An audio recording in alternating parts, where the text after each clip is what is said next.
Yeah, you did that. You did that, man. I did that. I don't Yeah, even. you did that when we had that ice storm and we had to be other places. Oh, okay. Yeah, so I had to put the Deadpool in there. Nice. Yeah. Hey, Hey, what's up, Ashley? Welcome to the podcast. Oh yeah, and everybody else, welcome. This is the FU podcast. This is episode 165. It is April 11th, 2023, and we have a very special guest with us. Welcome to the FU podcast. Without further ado, this is Jaimi McPeek. Hello. How you doing, Jamie? I'm doing great. How are you? Fantastic. I'm Good peachy, to by the hear way. it. Jamie, I'm peachy, by the way. Okay. I was asking both of you. no, Just no, no. I was just collectively. saying. I Yeah, didn't think I had to specify that I meant both of you because yeah, you're both right there. yeah. Right. All right. Well, Jamie is a professional performer. I almost said former. Performer, environmental scientist, mental health advocate, and creator of Flip of a Coin. Which, by the way, I have been following that. Flip of a Coin. Is that a movie? What is that? I mean, we'll dive into it. Yeah, we'll get to it in Yes, just a minute. Go ahead. it's a lot. She just graduated from University of South Florida with her bachelor's degree in environmental science and a minor in biology in December 2022. Congrats. She has diverse hobbies, including dancing, scuba diving, painting, poetry, and hiking. She also has many passions in life, and the one that she is most passionate about is her love, respect, and admiration for all animals. She wishes to and will pursue animal consideration and preservation. Did I say that right? No, you totally butchered animal and conservation. I'm sorry. I'm sorry, Jimmy. Hey, Ashley, soundbite. Yeah, I'm sorry. I'm sorry, Timestamp. Jamie. He I'm screwed sorry, up the I'm sorry. intro. I screwed up the intro. My bad. It's fine. It's par for the Hey, show. you know what? You can shoot me later. I'll probably. So, but anyway, see, and would also love to work on help for the world's marine life. She grew up farming, performed at any array. So you hear a squeaking in the background. That's my puppy playing with a toy. So sorry. I was That's like, that okay. is not me pressing buttons on the board. Yeah. That's why my I'm moving puppy. Devin. What are you doing, Devin? Yeah, new sound effects. He'll be here the whole time probably. So She created Flip of a Coin, a mental health platform in a future movie to help others realize it is okay not to be okay. Having severe OCD and depression, Jamie wishes to be heard and inspire others to speak up. And that's I was gonna say I can Jamie. cut her mic, and that way it probably won't. I cut will. me. Hold on. Let me. Hey, Emma, can you call Jack? He's disrupting the podcast. Thank That you. is that Jack Dawson from Titanic? No, this is Jack McPeek, our new little addition to the family. What kind of dog is it? Oh gosh, he is a mix of a German Shepherd, Husky. There's some pit bull, some bulldog, some boxer. He's a complete mutt. He's a true pound puppy. Wow. Yes, he is, and he's not even 9 months old yet, so he is all over the place. Right. Yeah. That's awesome. But if he starts coming back and squeaking, I'll mute my mic. Well, we appreciate it. No All problem. right, you want to do the intro? Which one? You kind of already did it. Oh, I already did it. My bad. Yeah, because the intro I had was a lot shorter and concise and to the point. Right. Okay. But yours was good too. Okay. Yeah, I butchered Yours it was a little like- bit. yeah. I butchered it a little bit, which I'm sorry. Well, it didn't help that your mic kept too. Well, and now mine is. Yeah, now yours is. Son of a bitch.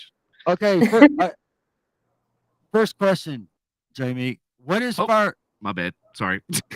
What inspired you to create Flip of a Coin, and how did you think it could help people struggling with mental health issues?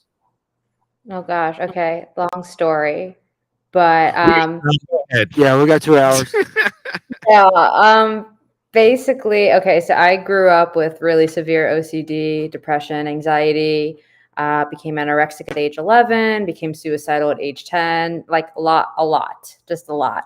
And I always used performing as like an outlet and like a way to kind of share a part of myself that I couldn't put into words, especially when I didn't even like understand like half of the stuff that was going on upstairs. Started like writing poetry and just like a bunch of stuff. And I always like grew up very ashamed of it and never really told many people. And the people I did tell, I would start obsessing over whether or not they looked at me the same. And it was just a really horrible place to be in. And luckily I had my mom as my rock, but I know that not everyone has that privilege of having someone right there to be their support system. So, as I grew up, really around 18, 19, which I'm sure we'll get into this a little bit later too, had like an epiphany moment and started really focusing on, because I was on medication, but really focusing on working from within and trying to figure out different coping mechanisms, because obviously nothing was working for 18 years of my life. It was just, hell. So really by age 19, I started realizing like, hey, this is nothing to be ashamed of. It's made me a part of who I am. It's not something that I need to hide and be embarrassed about. So I started being a little bit more open with it. And it felt good. It felt good to be open with it because it felt like I wasn't like hiding this like deep, dark secret. And then how Flip of a Coin really came about was I literally was just, I don't know, I was just thinking, I was like in the shower and I had like this like little like vision idea of like a movie. And it was, I don't even remember exactly like what the like scene was that I played in my head. But it was something of like a dual life. Cause like growing up, I would always be the very popular girl, the one who always got good grades, had a lot of friends, ones who a lot of boys had crushes on, like just, the girl that everyone kind of really liked and stuff. And I would spend half my day in the bathroom crying on the phone with my mom, having a breakdown. And then I would come back out with a smile on my face and, go back to like my friends group and whatnot. So really the idea for this like scene was like this like dual life, kind of like how I grew up, but like with, a cinematic feel to it. And then that was that. And nothing came of that for a while. And then one of my friends moved to Atlanta. And I asked him, I said, oh, like, how is it in Atlanta? Because I had wanted to possibly move there before, COVID hit and all that jazz. And he said it was good. And I asked him for any like tips. And he said, honestly, a good way to get yourself like ahead of the game is to create your own content. And I was like, oh, well, I did have this idea. And then basically that's kind of how it was born.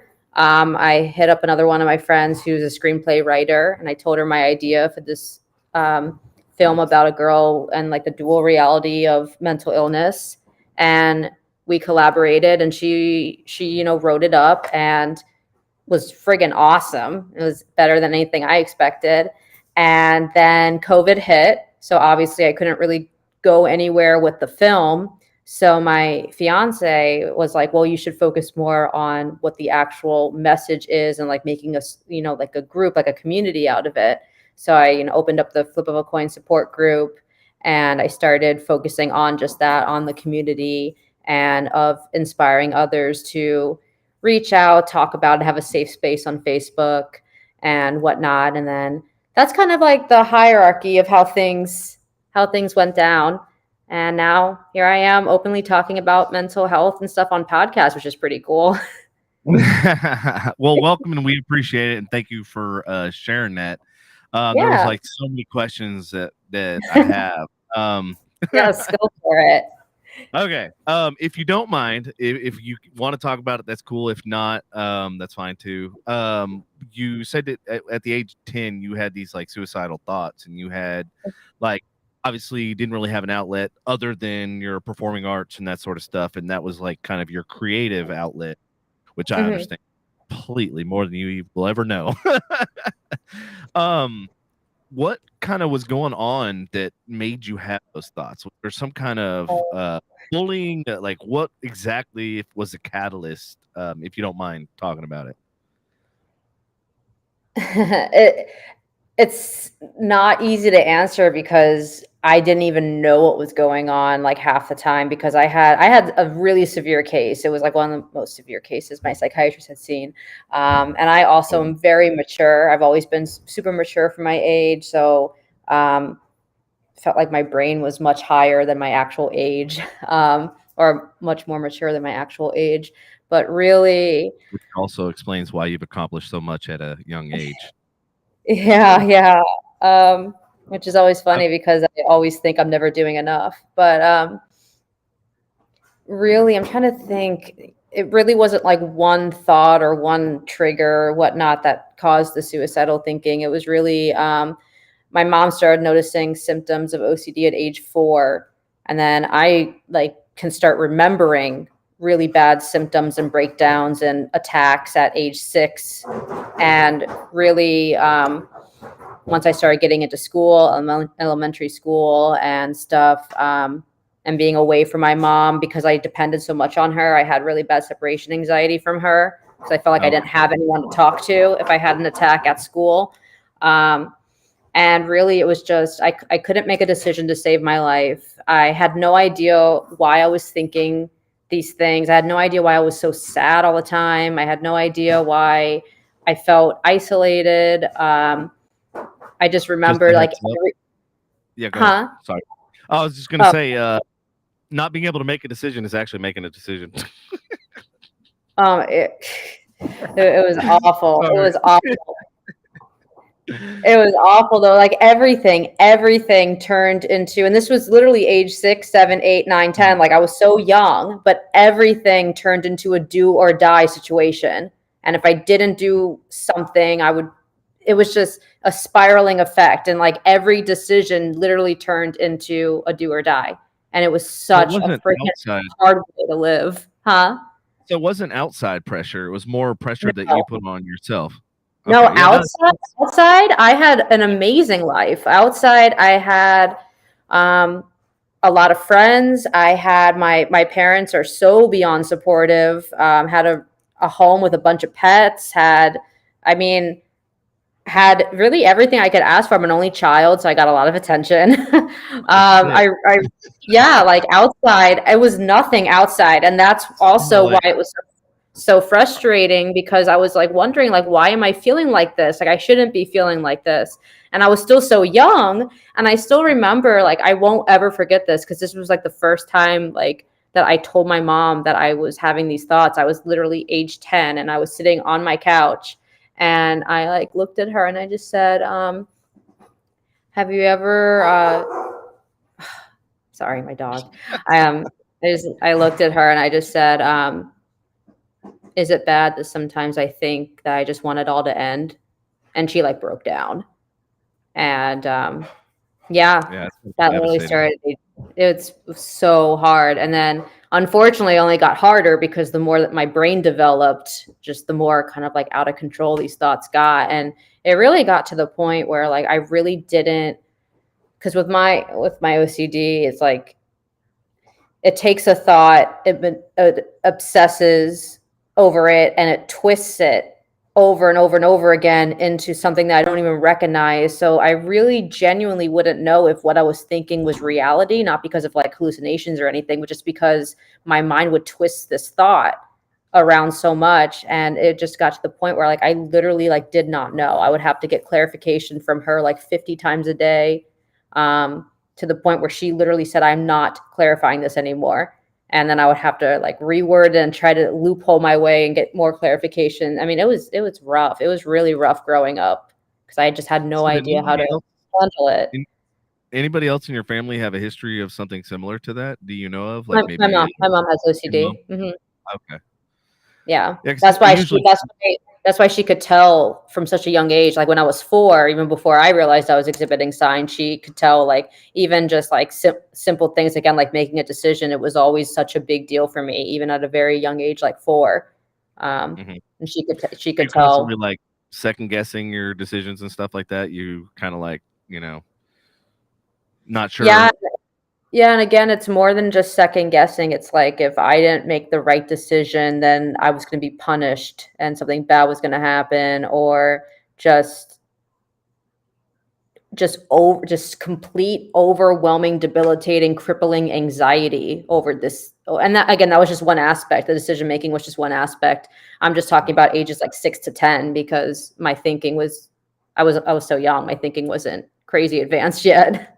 So let me ask you So this: since you were kind of like an old soul and you were kind of like more knowledgeable beyond your years, were you finding yourself basically, for all intents and purposes, hanging out by yourself? Like you were kind of not really in with the crowd of people. Like you were kind of off in your own little world, doing your own little thing. not at all. I was the exact opposite, which is why anyone looking in on my life would never guess it. I always had a bunch of friends. I was always pretty popular growing up. No, never was isolated. Again, like I said a little bit ago, I would, like go into the bathroom. Give me 1 second. No worries. I'm on a podcast. I'm on a podcast. I mean your lips. Um, No, but so just truth be told, I'm actually an only child too. okay. And some of the stuff that you're saying is like, holy shit, like this is coincidental.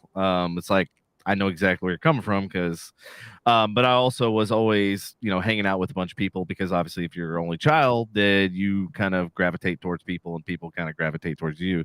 Now, that being said, do you find in your group of friends that you're kind of the alpha, so to speak, or you're kind of the leader, or are you just kind of middle of the road and you're not really the decision maker and not everybody kind of looks up to you kind of thing, or what?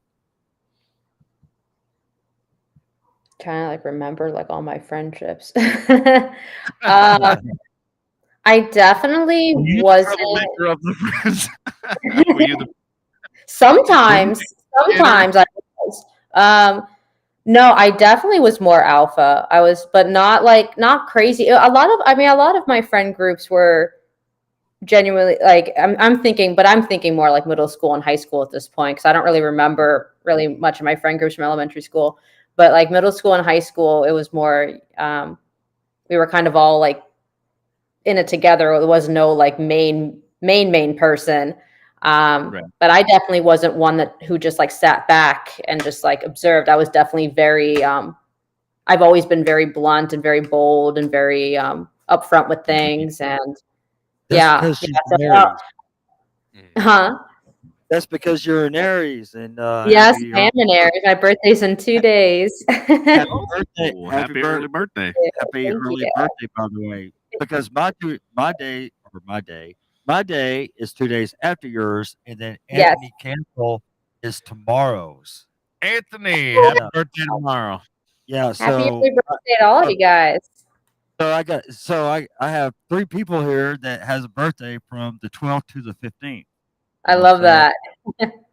And then my dad's is the 20th. Oh yeah, 420. Oh yeah, that's right. Hey, Yeah, he's 420. yeah, but no, like I said, anyone looking in would have no idea, which is kind of what Flip of a Coin focuses on, especially like the first half of it, like that dual side. The first half of it just shows my character's very loosely based on my life. And it shows the first, well, I guess first third, because movies are in thirds, but the first third is from an outsider's point of view. So it's from society's point of view. So you see this girl who seems very happy, who again has friends, who has really good grades. I always got straight A's. I never really had to try. I was always I have an IQ of 161, so I just always like got things. So you see her, getting really good grades. You see her having a loving family. You see her, having a loving boyfriend in the film and everything. And then basically the second third shows it from her point of view and not society's point of view. And then you see everything that goes on in her head. It's basically the same it's the same scenes replayed, just switching the point of views. Oh, that's pretty cool. Yeah. So, and that's really how it was for me growing up. That's kind of interesting. And the reason why I was asking those questions is because I was kind of leading into today in modern society with social media and the need for trying to keep up with the Joneses and seeing all these people. You're seeing their highlight reel. And you're basically like, I hate it. Oh, I know. That's why I try to stay as far away from social media, which sucks because I own a marketing company. It's kind of hard to stay away from. And then obviously I have the podcast. So it's kind of hard to stay away from social media when we're on every single platform. Yeah.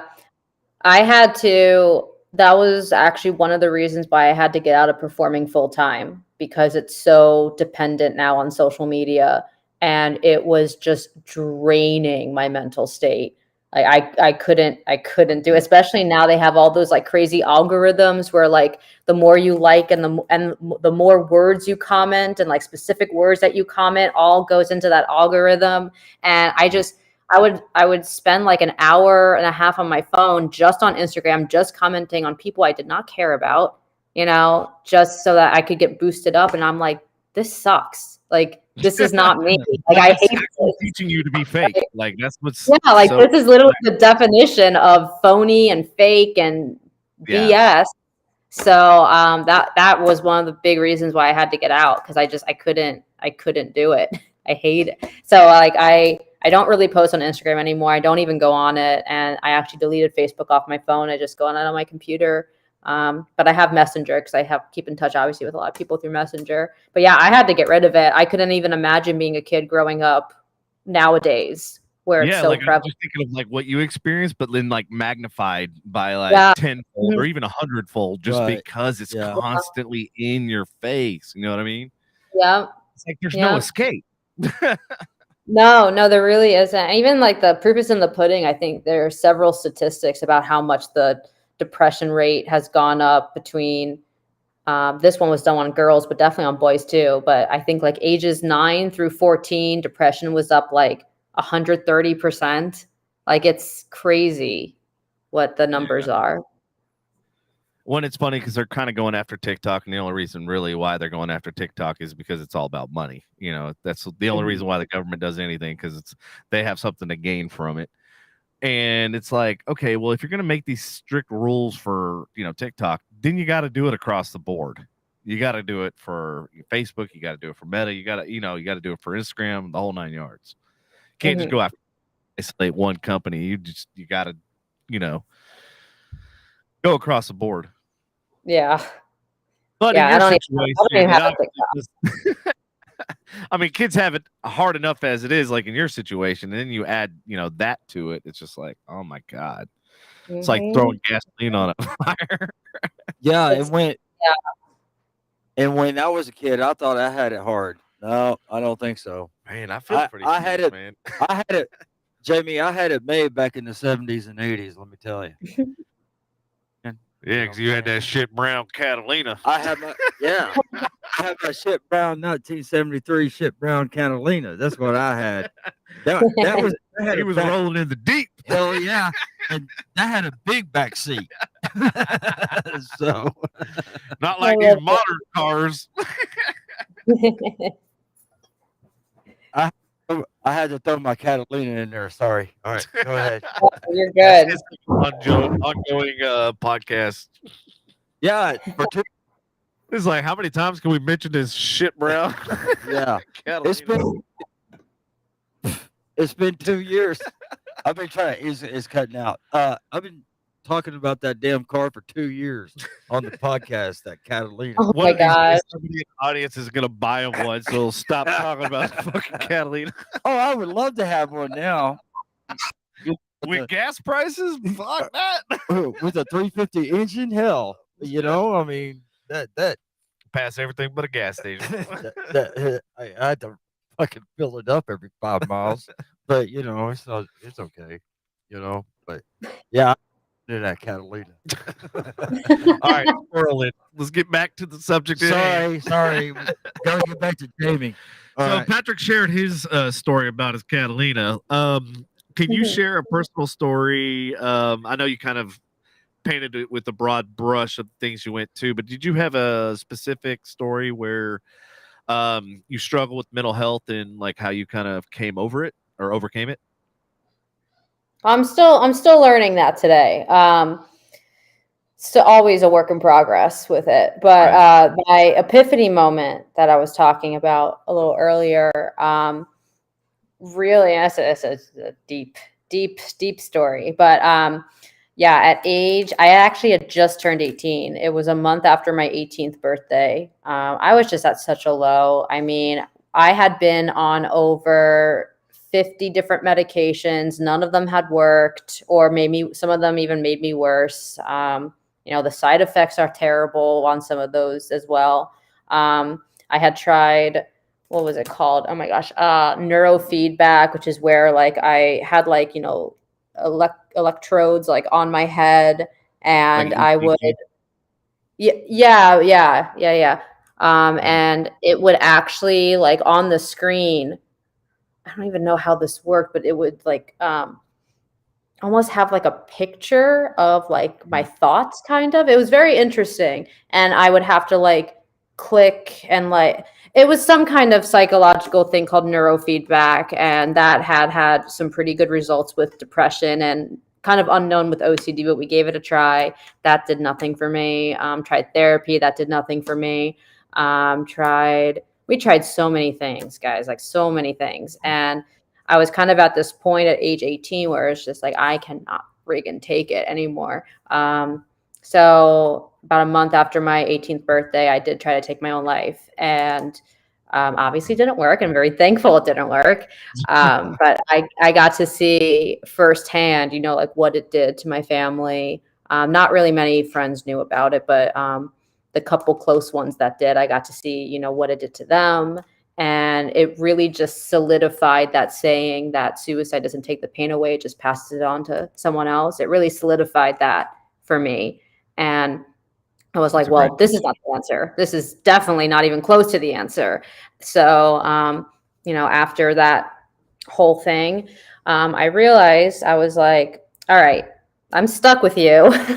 So, I'm not gonna make my main goal to like fight you and try to, you know, beat you and whatnot, but just to live with you and to accept you and to use you to my benefit.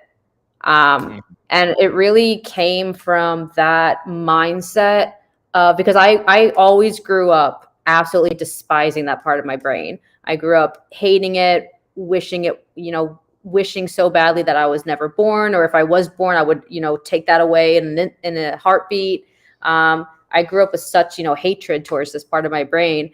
And once I like switched that mindset to just, again, I don't have to like it, but I just have to accept it, accept that, you know, I can't go inside my head and redo the chemicals or anything. I just have to accept it and make the most out of it. And it was really once I changed my mindset that the healing process begun for me. It was still very hard, but it became a lot more manageable because I didn't view it as like a battle that a battle that I had to constantly be winning. You know, it wasn't so much just about like surviving. It was more just, again, about learning how to live with it.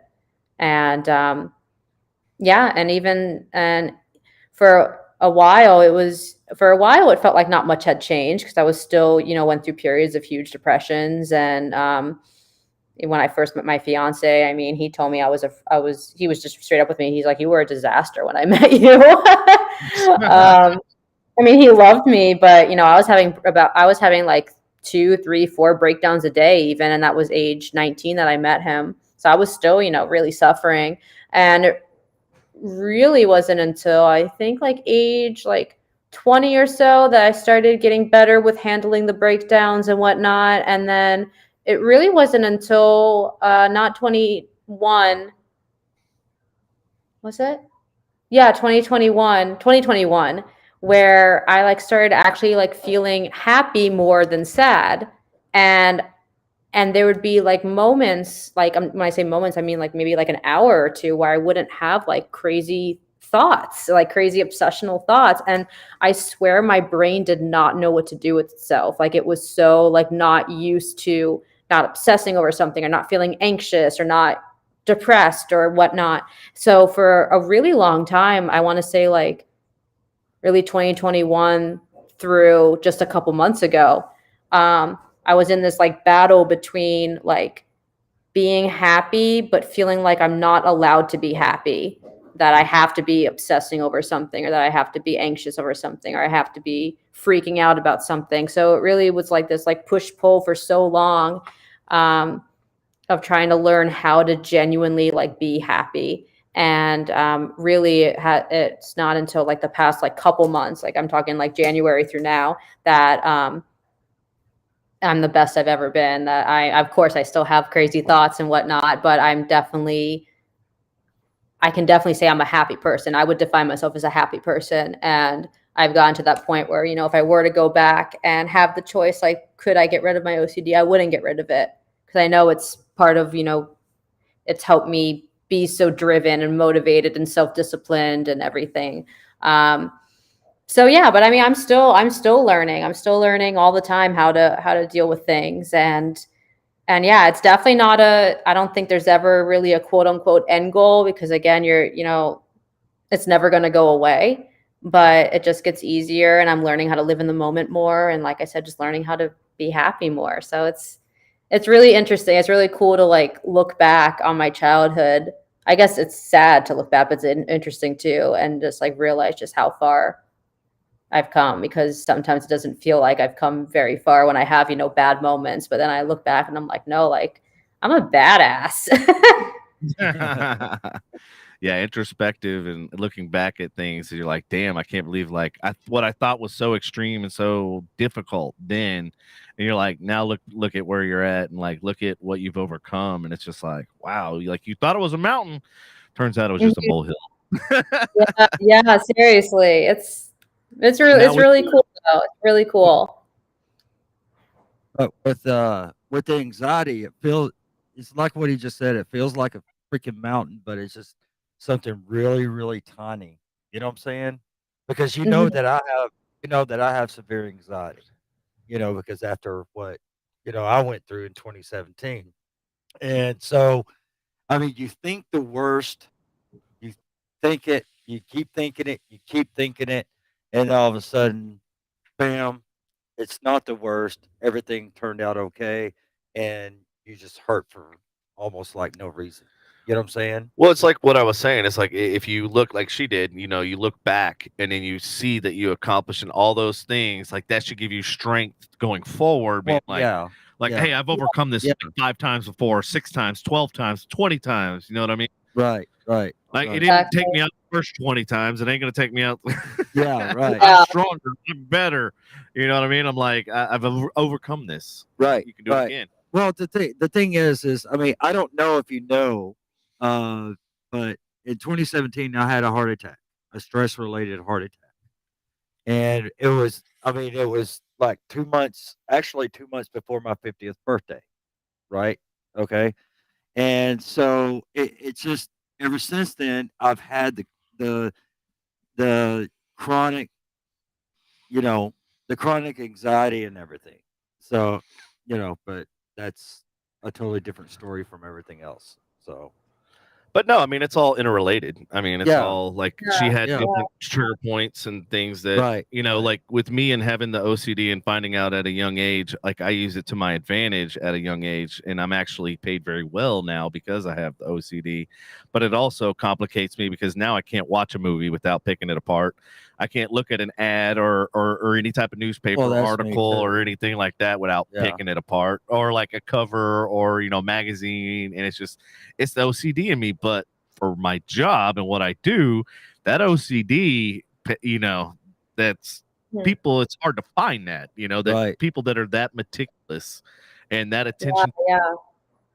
And ironically, when I worked for JCPenney corporate headquarters, my job when I was rehired there 3 times, the third time was in charge of details. So literally, that was my job title was to have that OCD, and like it was almost like they encourage it. Mhm. That's pretty bad when a job encourages that shit. You know what I'm Right? saying? Yeah. Yeah.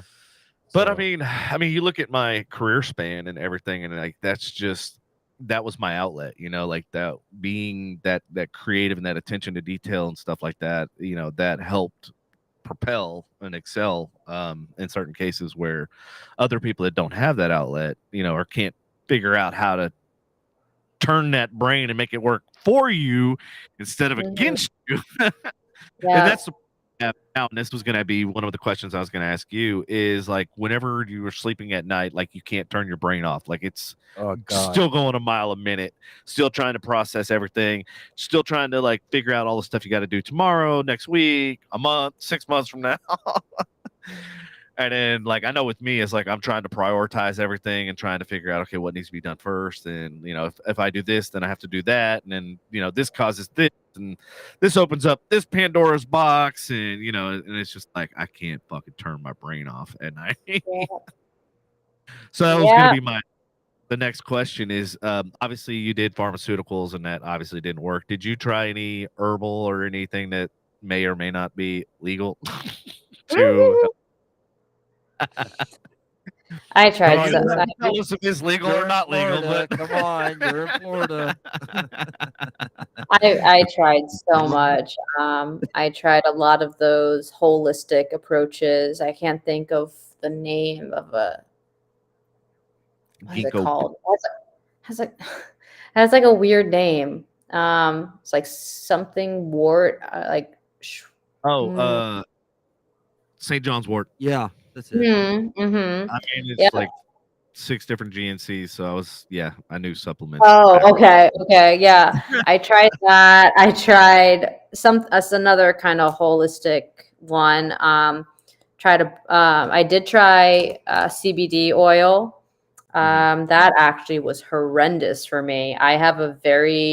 I'm very sensitive to any kind of medication, or any kind of. I've only ever done like weed or anything, but I have terrible reactions to it. I actually like start hallucinating, and I actually start like friggin' freaking out. Like I almost had to go to the hospital one time. So it almost like amplifies your anxiety even more It instead was of so helping. amplified. I can't Yep. even describe you how terrifying that was. I thought I was going to die. Paranoid. Yeah, Like beyond. paranoid, But yeah. beyond paranoid, it was almost like I was on mushrooms because I never, not that I've done mushrooms, but I've heard stories. Yeah, I heard stories. Just seen I've heard stories and I've seen the Family Guy episode of what happens when you do mushrooms. But no, like literally I was in like a different world. I was actually like surrounded by like shapes that were like breathing, and I was like on like an island, and I was like, I swear I was something. It wasn't because because other people had done it with me and they were fine. They totally didn't have the same experience as you. It was terrible. But then what was really weird was when I tried the CBD oil, it had the same effect. I started hallucinating again. Like I have such bizarre reactions to things. So then obviously CBD oil was a wash. And then I tried, like I said, that neurofeedback. There is something else I tried, I think, was it cognitive behavioral therapy? I think I tried that. And then actually very recently in 2021, I tried, oh my gosh, what is it called? It's actually where, hold on, I have to see what it's called. All right, you can describe it though, right? I can describe it. It's going to bother me if I don't see what it's called. Because and I'll even like show the picture too of what it looks like. Because it's this huge machine. It actually looks extremely intimidating. But I tried that for a while, and again, I had a reaction that the doctors had never heard of before. So it's just go to a facility or is it something you take home? No, you go to a facility. This is what the picture is. I have that huge machine on my head. What the fuck? What the hell is that? I have never seen anything remotely like that. Let me see what it's called. Oh, that's right. It's called transcranial magnetic stimulation, TMS. And basically, I'll just read it what I said. TMS is TMS is a type of brain stimulation therapy. It's a non-invasive treatment that uses electromagnetic pulses to stimulate your nerve cells, which may improve symptoms of basically of neurological and mental health disorders. TMS is mostly used for depression, but it got approved for OCD in 2018. TMS is recommended if a person with OCD hasn't responded to medication and psychotherapy. How it works is while this funky looking helmet is on my head, I have to self-induce OCD attacks. I have to have internal or external triggers that make my brain go haywire, and the magnetic stimulation changes those unhealthy and abnormal pathways by interfering with them. So basically, I would trigger myself, and then it would start doing its thing. Have you ever been tested for like epilepsy or anything like that, where your neurons misfire in your brain? I did get tested for it and I don't have it. And the reason why I got tested for it is because, again, growing up with my lovely, lovely head, it is a lovely head, but you know what I mean?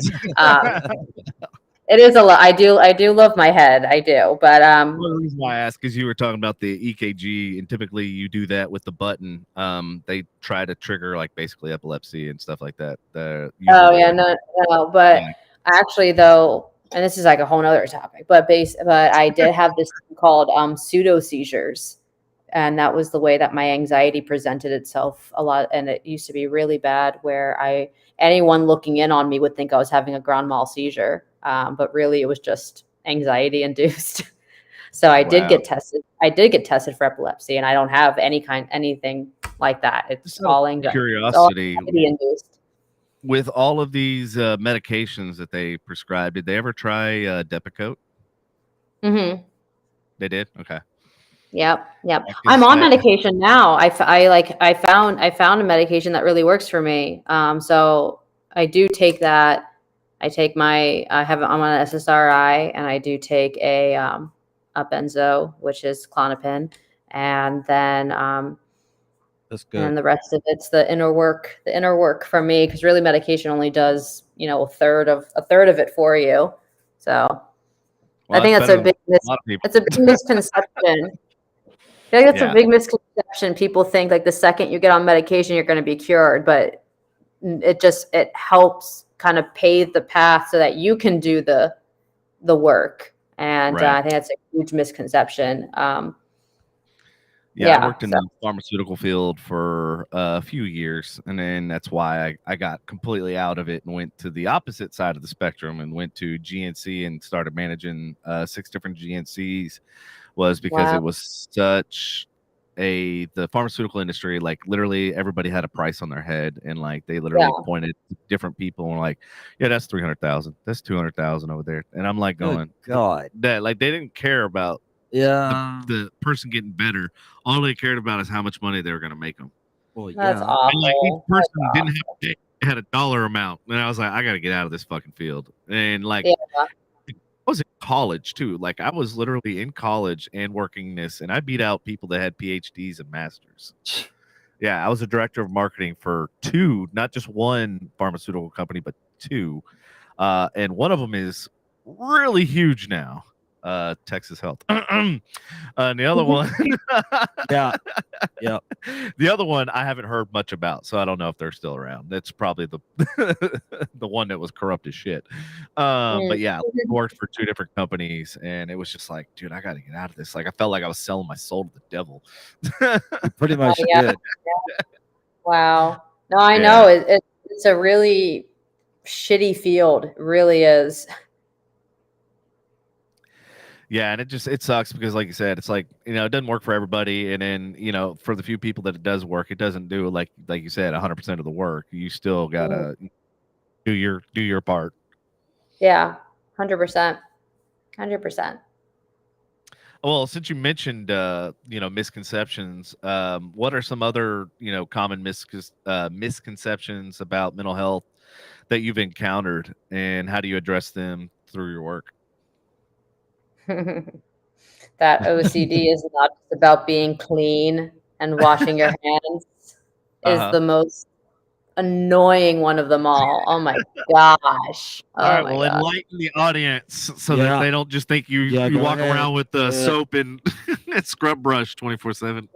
Literally like the fastest way to Physical piss frame me behind off you. is to say that.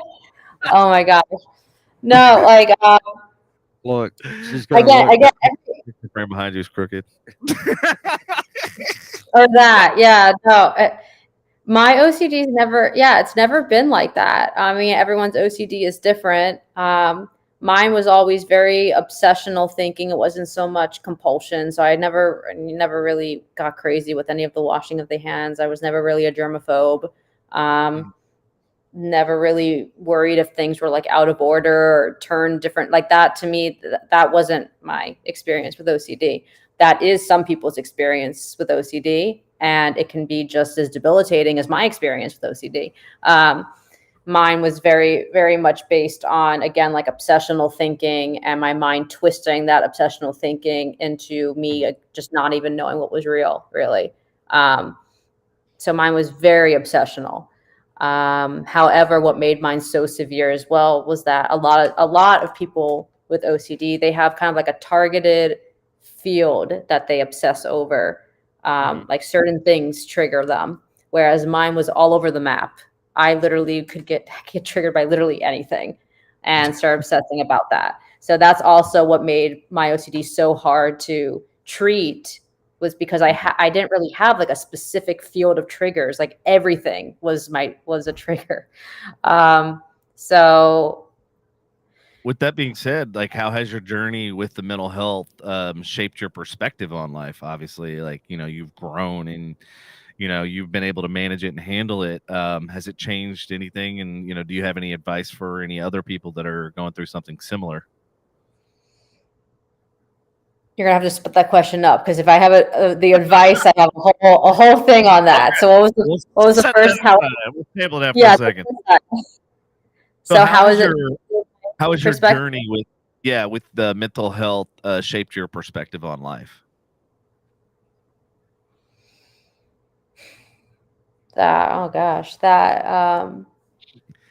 Deep that life questions. can be hard, really. That life can be hard, and So, like, your perspective at 10 obviously changed when you were 18, like you mentioned, and then you started to kind yeah. of get a grasp of it when you were 20.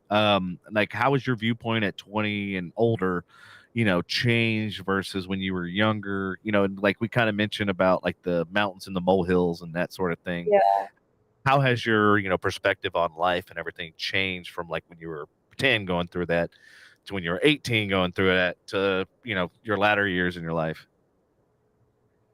Yeah, I mean, basically, I guess the best way to describe it is when I was growing up, I genuinely saw no light at the end of the tunnel. Like I just was in the dark and I had no idea where I was going. I honestly thought, and this is kind of ominous now that I say it, it was almost like foreshadowing. Growing up, I remember thinking I'm not going to make it past 18, and 18 happened to be the year that I tried to take my life. So it's kind of almost like Wow. foreshadowing. I remember growing up being like 13, 14, thinking I'm not going to make it to 18. Um, and that's really friggin' freaky to think that as, a 13 or 14-year-old. Well, you got to think about that too. You're holding that on your chest like all that time while you're growing up, knowing that in the back of your mind that like you're not going to be here past 18. So like that's going to also increase your stress and also increase your anxiety and stuff, knowing that like, hey, I'm not going to be here that long, so fuck it. You know what I mean? Yeah. Oh, yeah, I remember like I couldn't imagine growing up, because I was my thought process was, if I have to grow up with this, I don't want it. I don't want it. And really it was,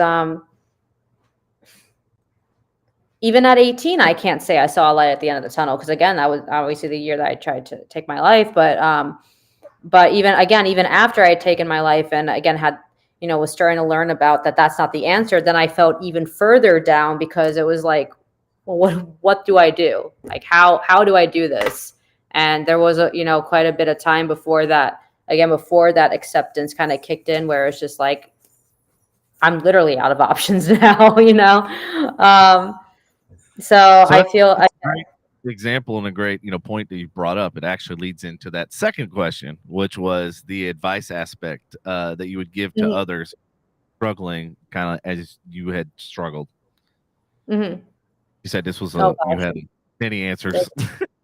Yeah, no, there's a lot. There really is a lot. My first and foremost, which is the one that Flip of a Coin really tries to address, because I found out a horrific statistic, and I'm sure it's higher now since COVID and everything. But 64. This was the statistic a couple years ago. It might have changed. It might be higher. But back then, like back in a couple years ago, 64% of people who had been diagnosed with a mental health issue did not seek help solely because of the stigma surrounding mental illness. So it's literally 6 in 10 people who would not get help because they felt the stigma, and they felt the judgment from it, and they didn't want to deal with that. And that friggin' broke my heart, because I mean, again, if I didn't have my mom growing up, there's no way I would have made it. I'm just saying it point blank. There's no way. She was my saving grace through my entire life. And so the point that that Flip of a Coin really tries to drive home is talk about it. Talk about it with someone. Don't.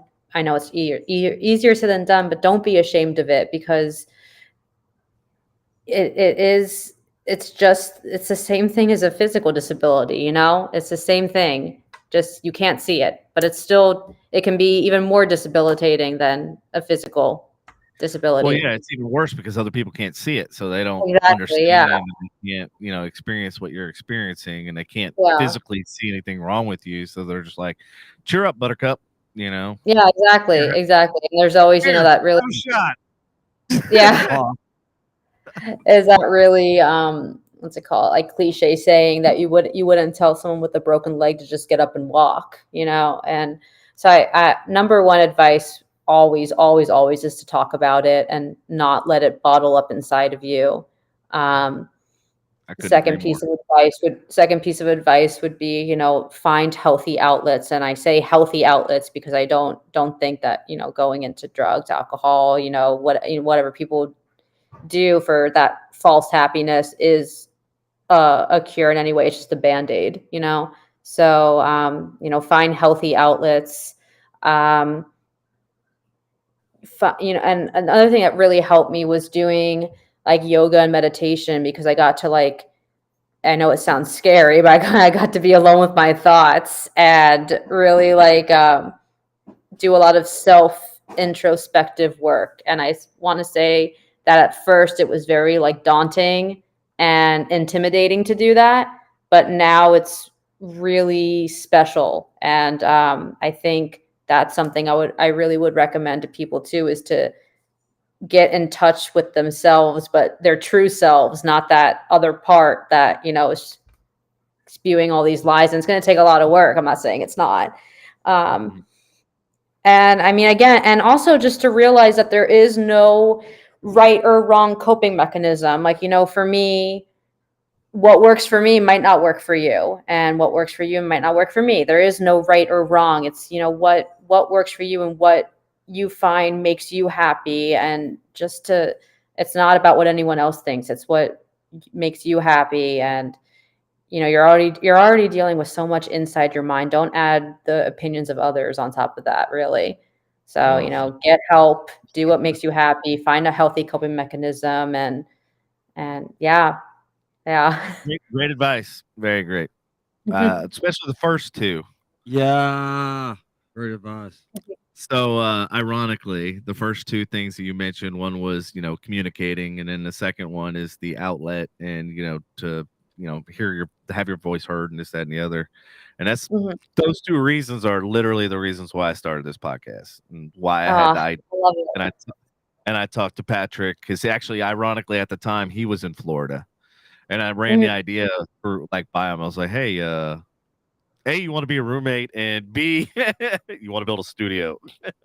And I didn't hesitate to say, And the funny thing was, like, we would look at the phone. It felt like we talked like maybe 5-10 minutes, and we'd be talking like 3-4 hours. And I'm like going, dude, hell, like we're doing this on the phone. We ain't getting paid for it. At least let's. At least we had a studio. well, guys normally don't talk, Right, exactly. 2 or 3 hours. It's more like 5 or 10 minutes. It's like, hey, how you doing? Yeah. Good talk. All right, go. Yeah. Bye. Sick and tickle. That's really cool that's how you guys started the podcast. Yeah, no, it's funny that you mentioned that because it's literally because obviously Patrick suffers from anxiety and stuff like that, and I told him I was like, dude, you got to get this out, you got to get it off your chest. Sitting there bottling it in, like it's just gonna make things worse, and then you get trapped in your own mind, and then you think the slightest thing is gonna be the end of me. Actually, that what you described is what is kind of, I guess, my problem with anxiety is that I'm stuck in my mind, and I can't and I can't seem to get certain things out, and I would talk to people and everything, and of course, I would talk to Devin, I would talk to Misty, I would talk to, and it sometimes it's just paralyzing. Yeah. Yeah, Devin knows that, and so does Misty, and everything. My kids know it also, and it's like I have to take a step back, do the breathing, tell myself, hey, you know what? You're okay. You're all right. You're gonna make it through it. It's all good, and everything. Yeah. And then and once I convince myself that I'll be okay and all that. Like literally, Patrick can slowly. control his own blood pressure and shit just by like basically self-meditating, which is kind of like what you were talking about, like with yoga, like getting your inner self. And that's what I was telling Patrick. I go, Patrick, what is the most happiest time you ever had in your life? Like, go there. Like, just focus on that and not, am I going to have another heart attack or this chest pain and this, that, and the other? It's like, just focus on, go to your happy place, basically, Right. Yeah. Find it.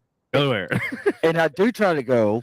I do try to go to the happy place, and everything. Like, I just remember one time that I was sitting on the dock in Lake Tahoe, in the middle of the winter when it's like, 5, 6, 7 degrees, and just looking at the lake and then looking at the mountains around me. You know what I'm saying? And that's where I was. That's where I was happiest the most, is out there. You know what I'm saying? Yeah, of course, I call, South Lake Tahoe God's country because it actually is, and everything. As opposed to Florida, which is God's waiting room. That's true. Literally. Yep. Right. Yeah. But no, to your point, there are those places and stuff, and some people it's music, some people it's like, and that song or that melody or whatever brings you back to a place and takes you back to, either a happier time or whatever. With me, it's like the water, like being near the water, on the water, that like is my reset. Like it just, for whatever reason, like all my stress and everything that I have going on, like just fucking goes away. Right. Yeah. Right. Yeah. There when I was there, and because I was out on Indian Rocks and Indian Shores, that I actually went out on the beach, and that calmed me a little bit. But of course, as the beach started getting crowded and more crowd and more crowd and more crowd, well, it started going up, so I just took off. You know what I'm saying? That's why you need to have yourself your own island, sir. Yeah. Yes. I call it Salty McMorton Island. All right, I'll get to work on the flag. Yeah, I'm sure. I like it. My happy place is in the mountains. I love hiking mountains. Yeah, that is nice. Yeah. So beautiful. So cool. I You got a ghost in your house? No, that's my dad. Oh. Yeah. Hi, Dad. you- I just anyway, I find nature so fascinating, just how it's evolved over time and how it always finds a way. And I think it's so cool. Like my fiance and I were in Scotland in February, and we were hiking some of the mountains there and just like looking over like the ranges of mountains, and it's just like crazy to think that like a glacier formed these, and how many millions of years it took to form those, and what other species have walked exactly where we're walking right now. And just like, it's just so cool to me. That is like the epiphany of just amazing, miraculous. So that's definitely my happy place, is being like on top of a mountain and looking at like the range and stuff. Well, it's ironic that, being grounded, like literally, being one with the ground is a way of grounding yourself. You know what I mean? Like literally and Absolutely. figuratively. right. Yeah. With me, also like fire, water, earth, fire, like literally the three, three, signs are, those are all like reset and all like just, my happy. Hence why the bonfire, hence why the boat. Yeah. I got my happy places on lock. Right. Do you So scuba dive? actually, I do want to get into that because I do have all the gear and everything. I have a story about that too. So I was actually getting certified, and the professor, because I was in college, and I was like, well, shit, I can get college credit for scuba diving. So I killed two birds with one stone. I'm like, hell yeah. So I did it, and I was going to get my final certification or whatever, and we was doing a buoyancy test. It was like one of the last things. And my professor thought that I was having buoyancy problems, and so he took my head and pushed it down, causing both eardrums to rupture and blood literally coming straight down. And needless to say, I spent that entire day in the hospital, like blood coming out of both my ears. It was a horrible, horrible, shitty situation. I'm really surprised like lawsuits weren't. I was just gonna say, oh my gosh, you never ever, like, especially like when you're underwater, like every little inch counts. So Yeah, for and he that, was like, "Well, I thought you were having buoyancy problems." I was like, "No, I was having ear pressure regulation problems, which is oh why I my was descending gosh. slower or descending slower was because I was trying to equalize the pressure in my ears, and then when he just boom, like they just went, Oh, oh my yeah. gosh. I can like feel it Ironically, too. I know. Ironically, I still have a hole in my right eardrum because of this very incident, and then I actually have to go sometime next week or something to. They're gonna lacerate the other eardrum in Oh order God. to get it to drain properly, because like it Like, literally screwed up my ear for the rest of my life, and I'm like, mother. oh my gosh. I don't get how lawsuits couldn't be pressed against that. That's ridiculous. I am a scuba diver, so I know exactly like that feeling when you can't, equalize and stuff. It's so painful. I can't even imagine that pain. Yeah. So like Oh my flying and stuff like that was like the other opposite, the other end of the spectrum problem. Was altitude, obviously jacked with my ears, at an older age and stuff. And now that I have the hole in my eardrum or whatever, now I have no problems with equalizing pressure because there ain't nothing to stop it. There's no barrier Yeah. there. Oh my gosh. Yeah. So, Wow. but yeah, I still will scuba dive. I actually, now that I know that I have somebody to scuba dive with, because I didn't do it because I was like the only one that knew, like, that was certified or, almost certified Mhm. to do it. And so I was like, well, shit, I'm not going to do this by myself because what if something happens? Like you always go with buddies, in Yeah. pairs or whatever. I was like, well, this sucks. So yeah, I got the tank, I got the vest, I have everything. Obviously I need Yeah. to get it rechecked since it's been years since it's been used, but Mhm. definitely. And since you're going to be in San Antonio, you should go check out Lake Medina. It's one of the only spring-fed lakes in the surrounding area. Is absolutely beautiful. The ride out there is absolutely amazing. You're like literally in the middle of the hill country. The water is crystal clear. It's cold as fuck though because it's spring fed, but you literally can see the bottom. I almost bought a house on the lake, and it was ironic because they said it was a 300-year drought. So it wasn't ever supposed to get water for like 300 years or whatever. Well, when I moved to San Antonio, like I was literally like about to pull the trigger on that house, but I already had this house. I bought this house when I was 24. So, well, shit, what is one person that's single, no kids, need 2 fucking houses? But I was like, it was such a good deal. Like it was lakefront. It had the whole front of it was all glass windows. And literally when I pulled up, there was 3 deer underneath the house. And I was like, dude, this is my sign. Like, I need to buy this fucking house. And then ironically, when I left working, when the contract ended with USAA and I left San Antonio, that house that was for sale for $124,000 sold for $400,000. I could have made almost a $300,000 profit on that house just by keeping it that short amount of time, because they ended up having record rainfall. So that 300-year drought, like literally put water right back to, normal levels and stuff. So they no longer had a drought and the lake was completely full again. So of course the price went through the roof, and I was like, son of a bitch, I knew I should have bought it. All the signs are there. Like literally all the signs are right there. I have to look that up. You said Lake Medina. Lake Medina, yes. It was something about that place. Like it kept like I literally, like whenever I worked for USAA, I was dealing with a realtor, and I was like, I will make the drive from Lake Medina to San Antonio every fucking day just so I have that like peace and tranquility, and just like, I mean, it's everything. Like you literally have big trees, you have rolling hills, you have water, you have animals, deer right out in your front. I mean, like literally, it's like an oasis. Yeah. It's like shit. I can't even think of a place other than like Pennsylvania. My cousins live out there. That's similar to that. But that's a hell of a long drive. That's too long. I'll definitely have to check that out when I'm there. That sounds amazing. Yeah, it is. It's definitely, especially since you like the hiking and you like that scenic. You'll definitely enjoy that. Yeah, especially absolutely. scuba diving in that crystal clear water. Oh, scuba diving, imagine, is amazing there.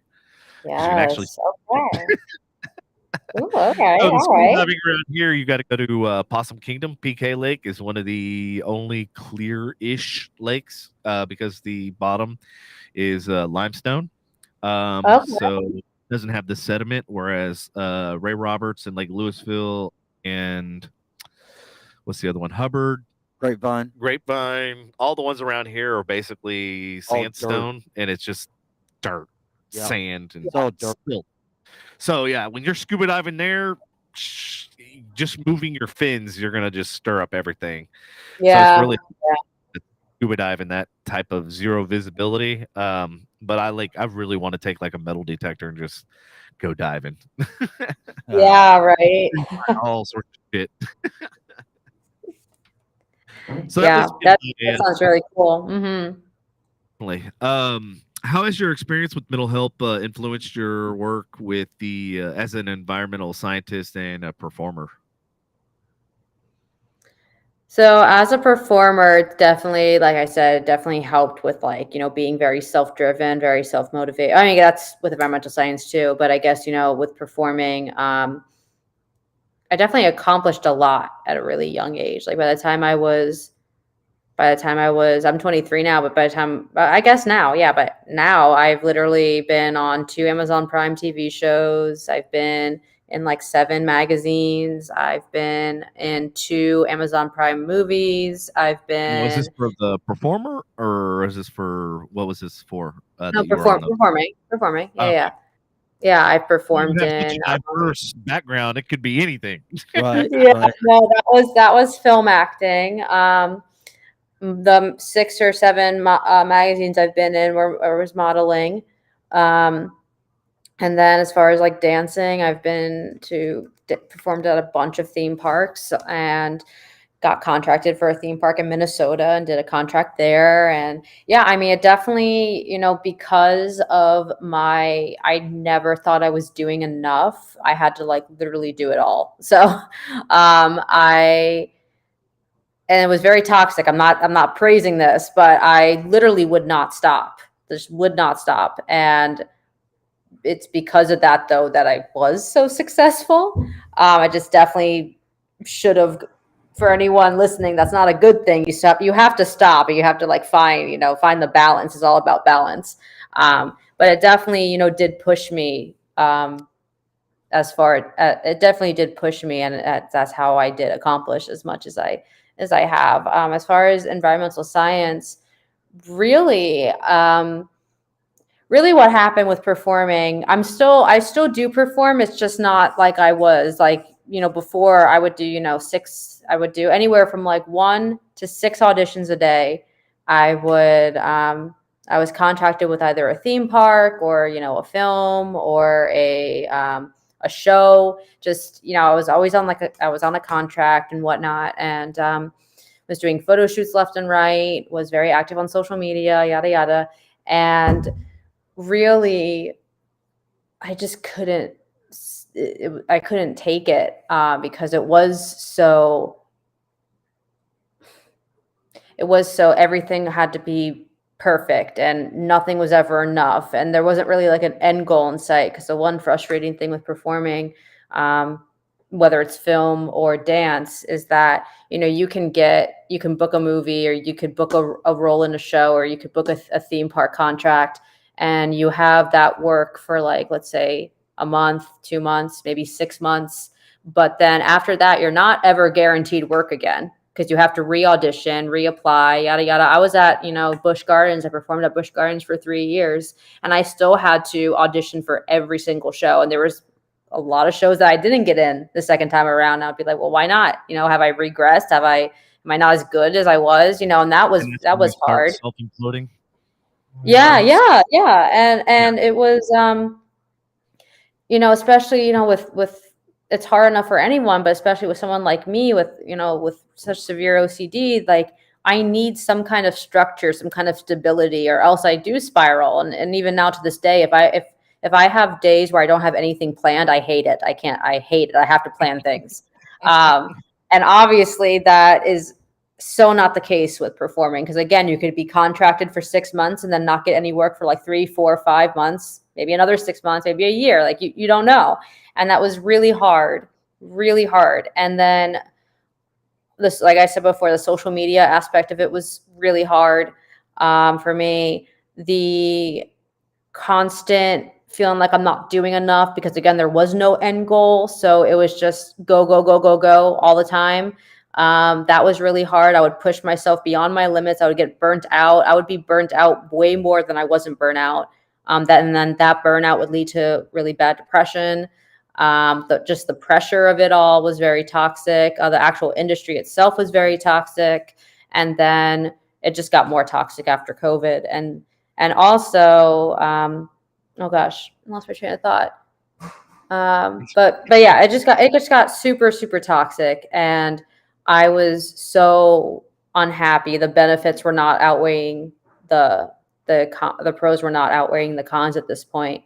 So really, when I was learning how to be more introspective and stuff, I realized I'm like, performing is not. I felt performing is more of an obsession than it is an actual passion at this point. And that's really what it came down to. I was so obsessed because growing up, performing was my outlet. It was my happy place. But unfortunately, as I got into the industry more, it became this daunting place full of anxiety and self-hatred and goals that were not achievable, like literally not possible. And I identified my entire life as a performer, and it was really hard I felt like if I wasn't performing, I didn't have anything, so it was that like switch that just made it was so like, it was really hard at first, because I felt like, I like lost myself, like, because but I realized I'm like, no, like this, I loved performing when I was younger, and that's great, but now it's not making me happy, and now it's not what it used to be, and the industry's changed a lot, especially again since COVID. And I actually just had a conversation with my mom recently because I was once again like saying like, oh gosh, like did I make the right decision? Like I know I'm much happier, but maybe I should go back. And because again, I'm like obsessed. It's like an obsession now. So long story short, with the introspective thinking, I had to really dig down and say, no, this is not making me happy. This is not what I want to do with my life anymore. And that's okay. Doesn't mean I failed at it. It doesn't mean I quit because I didn't. It just, I'm not going to choose a life where I know I'm going to be miserable. So I always had a passion for animals. And during COVID, when things were shut down, I focused a lot more on my schooling. And I loved a lot of my classes that I took. I took like marine biology, animal biology, environmental science, and global conservation. I took a bunch of classes like that. And So how did you segue from the performing arts into the animal aspect? And did you realize or find that that's where your true passion was with the animals versus, the performing aspect of it? How did I find it? I was in school and I enrolled in college. I took a gap year between high school and college because I was performing so much. But I did do like dual enrollment in college. So I had quite a bit of college credit. So I technically graduated college in 3 years. So I enrolled in 2019. And originally, actually, I was a physics major because I loved physics. Still do love physics. I actually self-taught myself quantum mechanics and everything. Quantum physics, quantum mechanics. Yep. Yeah. So cool. It's so cool. Yeah. So I originally was a physics major. And then because I didn't want to get a dance major or an acting major, because honestly, that doesn't really do much for you as a performer.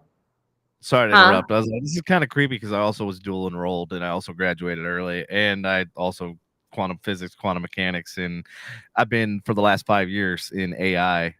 So it's like I'm really taking it to the next level from. He's in love with AI. Jesus Christ. I mean, you should.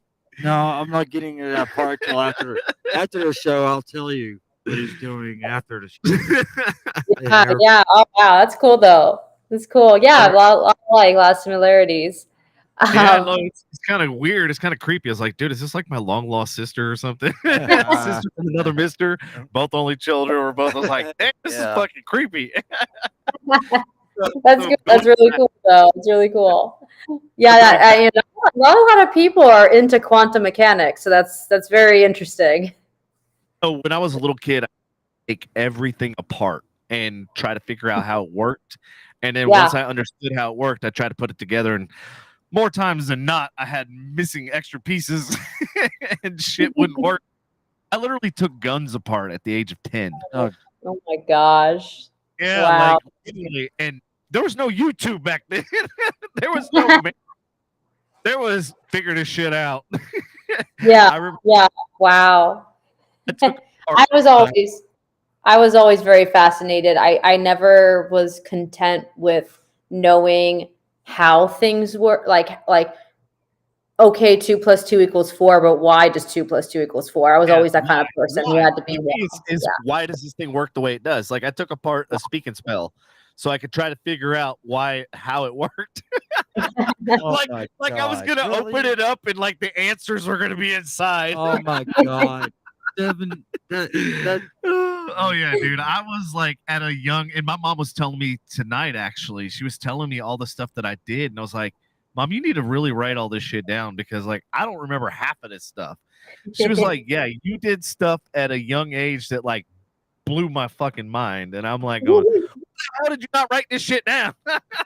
Because I don't remember it. But no, it's really interesting. Your answer that you were just talking about actually was an answer to the question that I asked about how has your perspective changed. Like you talked about how your passion when you were younger was now your obsession. So like it basically kind of flipped the script, so to speak, or flipped the coin. You like that? Like it. It keeps reminding me every time, like, you're telling these stories and stuff, is like it's like the duality of man, and I don't know why this keeps coming to me, and I'm gonna have to research why, but like, what you, huh? Nothing. I'm listening. Okay, but no, like, it's just like it's like just it's popping in my head, and I'm like going, why is this coming to me? Why is it coming to me?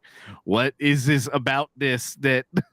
But it's almost like she she was discussing. It's like the two sides of the coin. It's the Right. you know what I mean? And I'm like going, yeah, it's the duality. It's the this is a blessing, but also a curse. It's just, you know what I mean? It's like Right. the Yeah. duality of it. And I'm like, now I gotta fucking look this up. AI, hurry up, get on the shit. Yeah, Yeah. no, it definitely is. It is very interesting to see how that passion has changed significantly.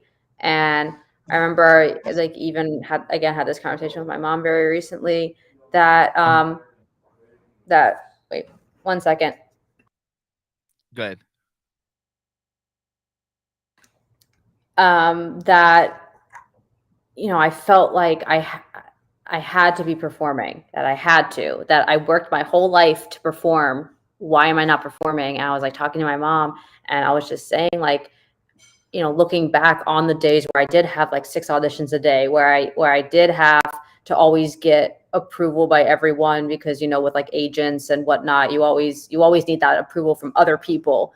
And when I was like thinking back on my life and thinking about how unhappy I was like, I cannot even imagine going back to that. Like, the thought of it actually repulses me at this point. So why do I have this strong urge that I like should be going back there? And my mom and I were like, because it's literally an obsession of yours now. It's not what it was, and it's very I don't think interesting. it's so much that it's an obsession. I think it's more of like you feel like you failed. You feel like that it's unfinished, and that your anxiety is trying to push you back into that because you want to feel like you succeeded. And by walking away from it, you kind of feel like a sense of failure type of thing.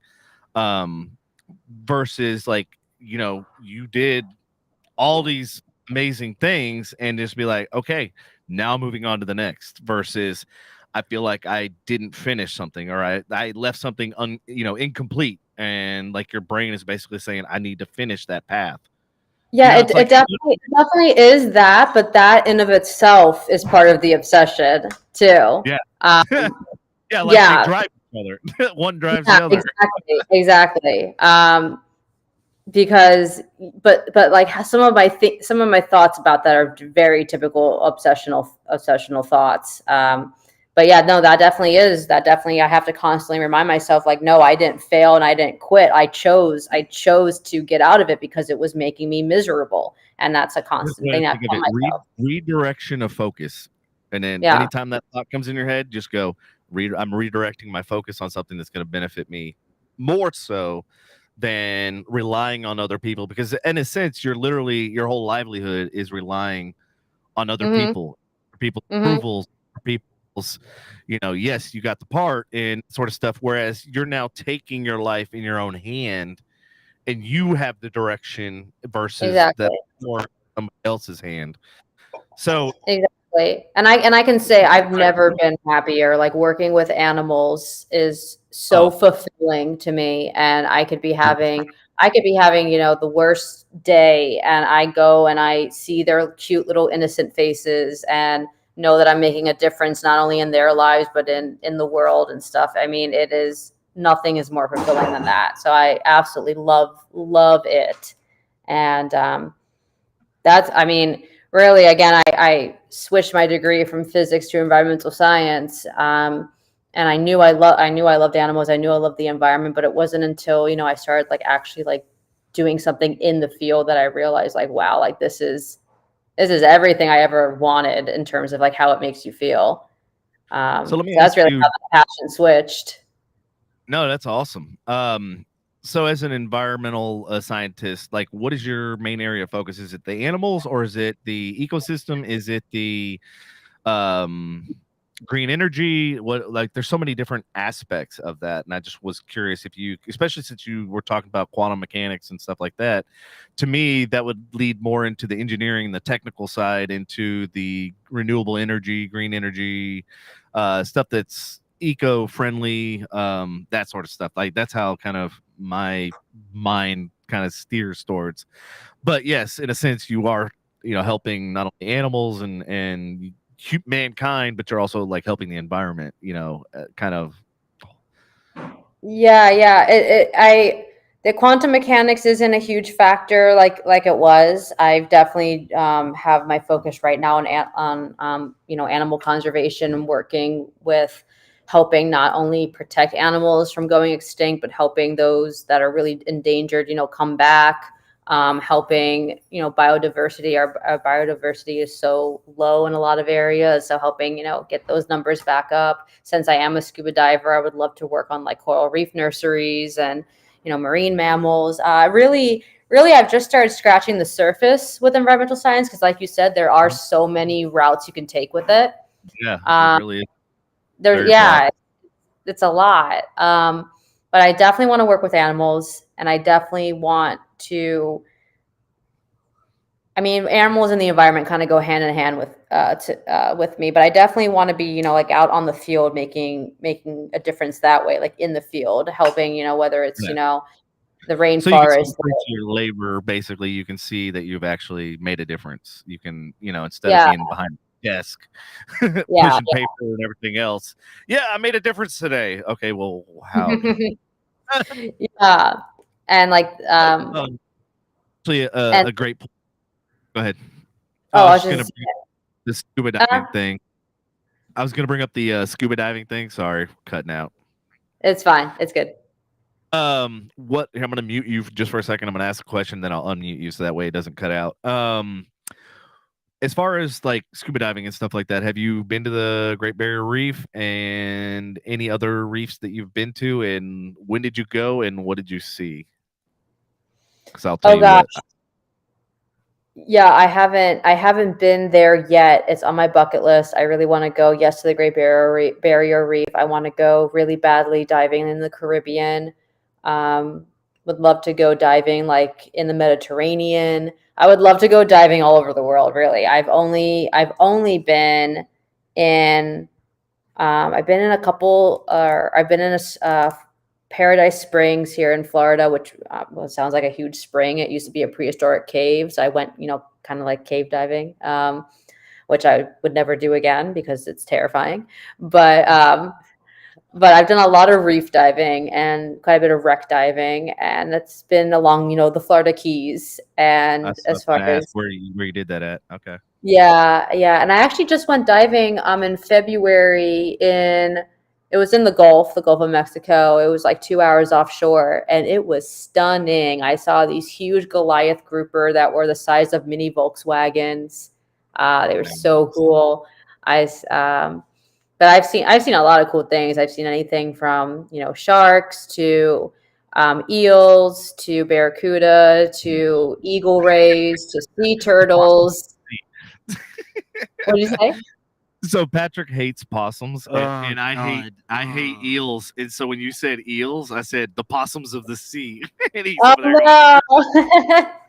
Yeah, actually, I got face to face with the eel once unintentionally. Yes, that's why I hate them. Yeah, just like damn possums. Oh God. Well, possums, you can see them fuckers coming, but eels just pop out of fucking places when you least expect it. Eels are slick. Gosh, they're slick. And eels can also launch. They can launch so far, so fast. Yeah, I don't trust those. I mean, I've even I don't trust possums either. All it's gonna do is just play dead. Yeah, it's gonna go. No, he'll hiss at you and come at you. No, I don't think so. It's not a spider monkey. It's not gonna come at you all hopped up on Mountain Dew. In his defense, though, opossums do have the most teeth of any mammal in North America. Hey, just send him some pictures of them teeth. No, he, no, no. he loves it. Jamie, no, Flood I don't his think so. inbox. No. Hey, any of you listeners out there, Patrick loves possums. No, I don't think so. I can't take possums. Nope. I can't. No. So, going back to Squirrel. Yeah.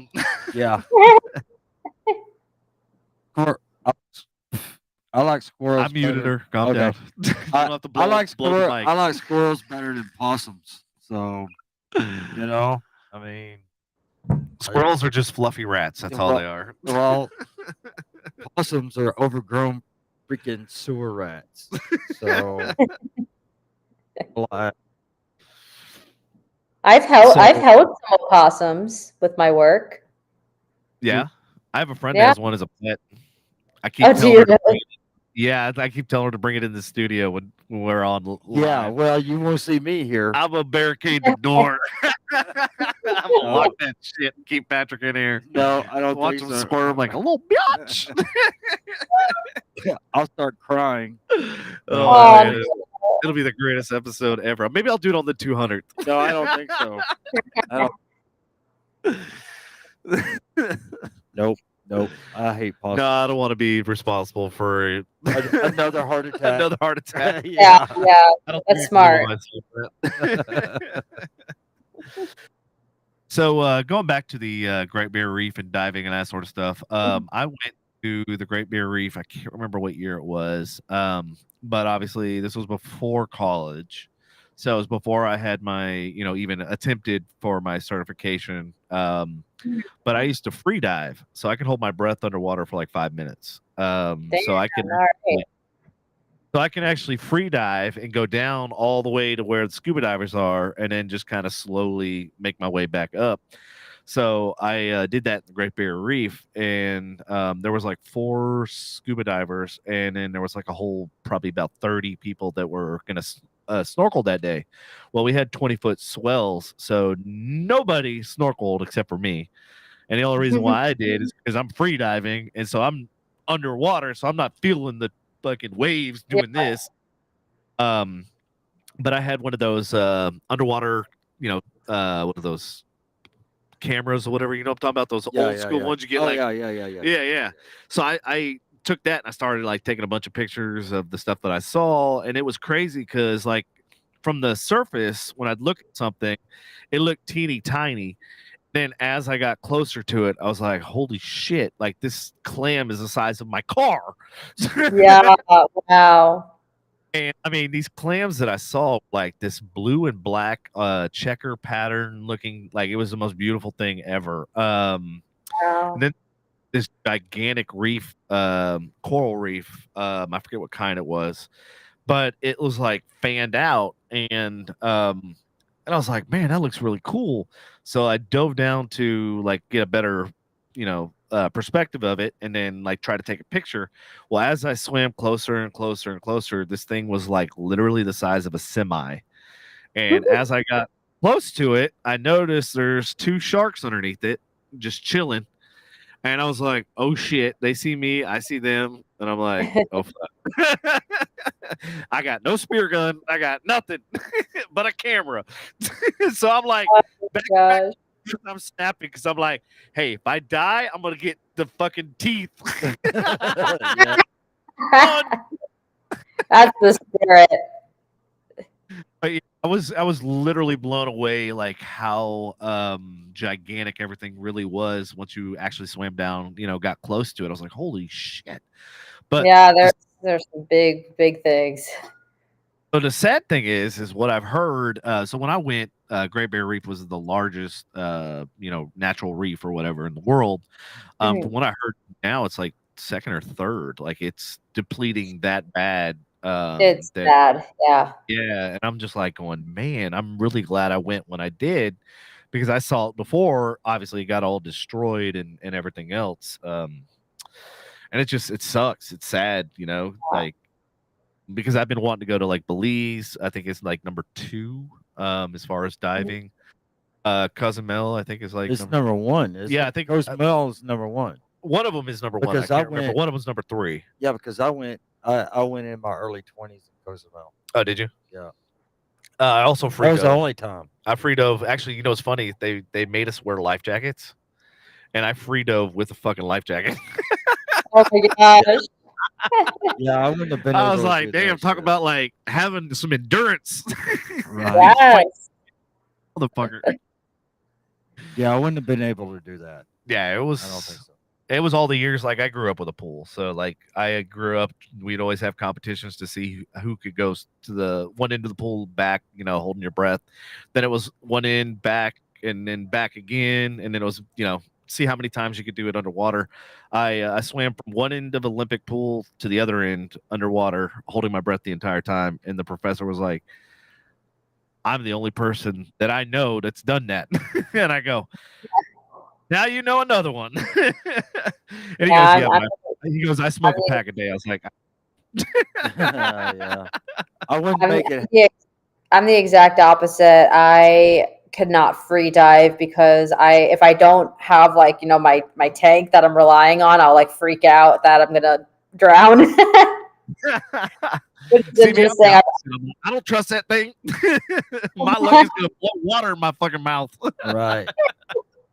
Yeah, I don't know. Yeah, something about having to like manually hold my breath freaks me out. So I'm terrible at free diving. I like go down for like 10 seconds. I'm like, no, abort, abort Right. mission. I've tried though. I have tried, and I get psyched out. I can't do it. That's funny.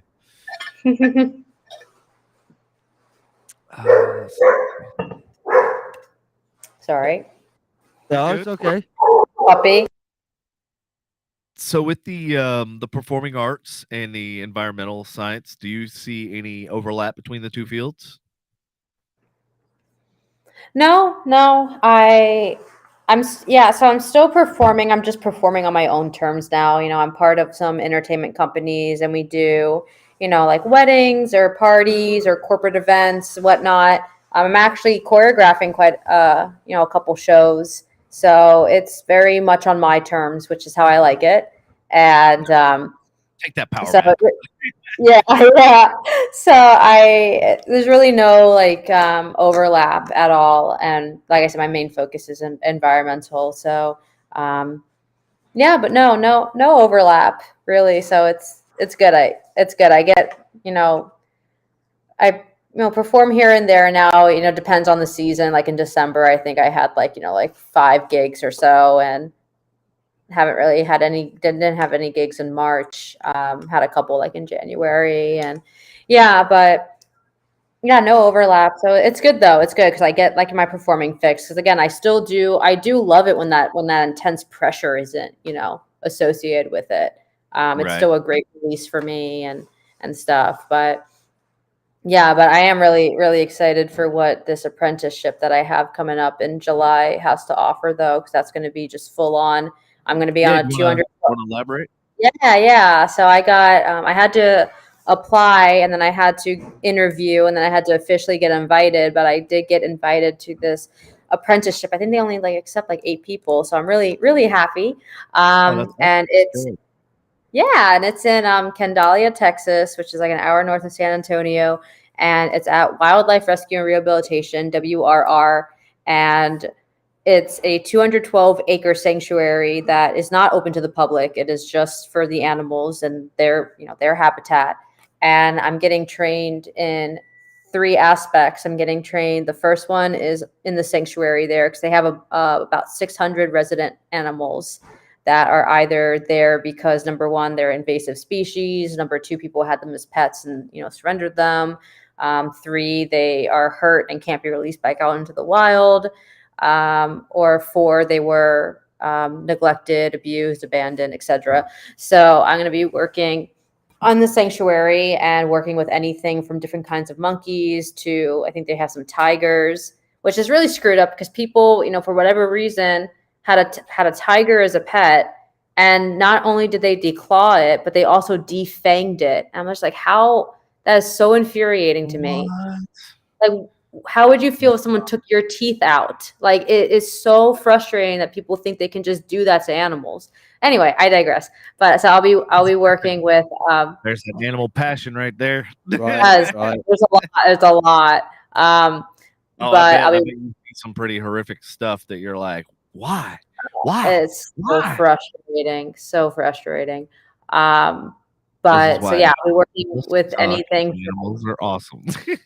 They are. They rule. They seriously rule. But yeah, working with anything from monkeys to tigers to more like farm animals to birds of prey to all kinds on the sanctuary there. And then I'm also going to be getting cross-trained in the hospital. So I'll be working on an actual rehabilitation process and getting animals back out into the wild. And that consists of a lot of orphan species. I might be able to find you I was going to say, I might be able to find you a full-time job right by where you're at. Really? We'll have to talk more. Yeah, I'll tell you about it offline because I don't want to. All right. Yeah. They're not paying me, so therefore they ain't getting a plug. Yeah. True. And yeah, so I'm going to be working in the hospital, and then the third aspect I'm getting trained in is going to be handling animal distress calls. So I'm super excited. That's going to be really, really cool to learn all about that. I'm there for a little over 2 months, so it's really, really exciting. Heck yeah, that's awesome. Yeah. Oh man, yeah, you were talking about work-life balance and that sort of stuff with, obviously you're taking the power back, that sort of thing. That balance with your, passion for performing and your desire to make a positive impact on the environment, like how do you balance all that? I mean, yeah, no, it's I honestly don't know. I have an assistant. No, it's because I do so much in a day, and I do way more than the average person. I go to I go to the gym, I do yoga, I do work, sometimes go to dance class, even same days I go to the gym. I have an Etsy shop, so I'm working on promoting that, and then I still make time for myself. I honestly don't know how I time manage so well, so I can't give the best advice. I've learned over the years. Yeah, I've learned over the years like how to fit everything in the day. But I mean, again, I'm the kind of person though, I feel like it's just also my lifestyle because I'm not the kind of person who can just like sit and watch a TV show. I have to be like up and about. I have to be doing something something yeah. productive. Yes. I always have to be doing something productive. Nothing's getting done. Yeah, and I mean, I can relax. If I do get everything done, I like to unwind and play. I have a big PC that I game on, and I love to do that. Love to game. Any And particular game that you enjoy the most? Oh, by the way, Patrick, go watch the movie Tetris, and you too, if you're a gamer. All right. Okay, awesome. Tetris. Okay. Tetris. Yeah, it's pretty good. I was like, all what? right. Good then to I was know. like, man, now I'm gonna do love for Tetris.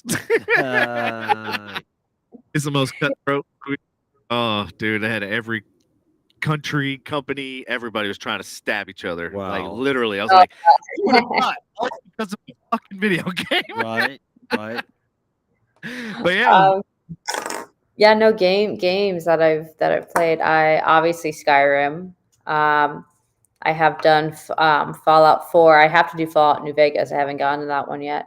Outer Worlds, No Man's Sky. I love Uncharted. Uncharted's so cool. So what else? I've done a few other ones, but those are like my main ones. Yeah, no, I love game. I've just, and this is actually an important thing to say. I really have in the past 2 years have just learned how to relax. Because really before, like, relaxing to me was like something, I'm not even joking, and this is going to sound really sad, but I had to actually put relax down on my to-do list like a couple years ago. You know, like it felt like a chore, you know, because I'm always trying to be productive, that it's like, no, I can't relax, but it's like, no, you have to learn how to relax. And you know, my fiance Jared, he can attest to this. Like, I literally did not know how to relax when we first met. I had no idea how to do it, and that was something I had to learn how to do.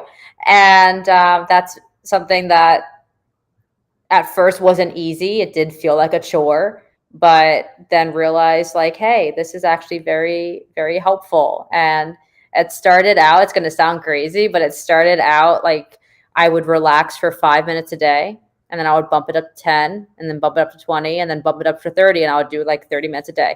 And I literally had to teach myself how to relax, and now I can, so it's great.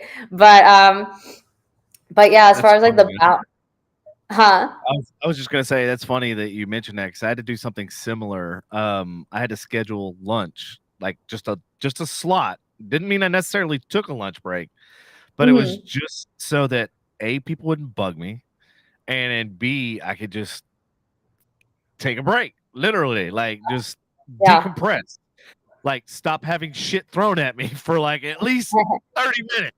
That's all I have. Yeah, and it's hard again, like again, growing up, having to always be doing something. And because again, growing up, the reason why I had to always be doing something was because I didn't want to be just like alone with my thoughts. And it's, that isn't so much the case nowadays as it is that I just like doing things. I don't like just being still and being stagnant. It's not who I am.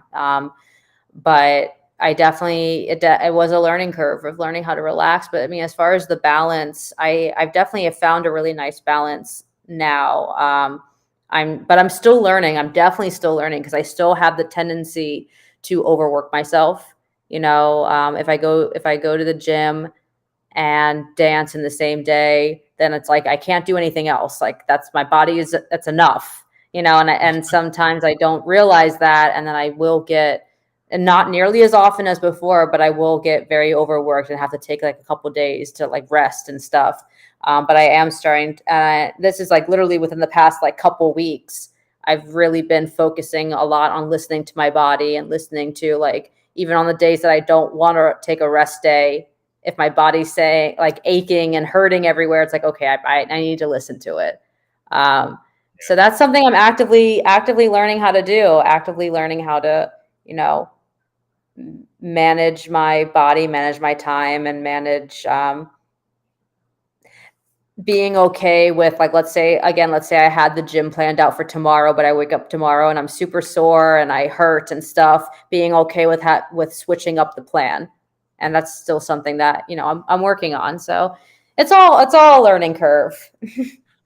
Yeah, I think that's the hardest thing, is like when you plan something and then like shit hits the fan, and like that's with me. Like, it seems like every time I try to plan something, like something gets in the way, and it's just like, you know, it's so frustrating and infuriating. It's like, it's to the point where literally I'm gonna have to put it on my calendar just so that like it gets done, like, because otherwise, like, I will be busy doing something else, or something else is more important or a higher priority or whatever, and I'm just like, fuck, maybe next week.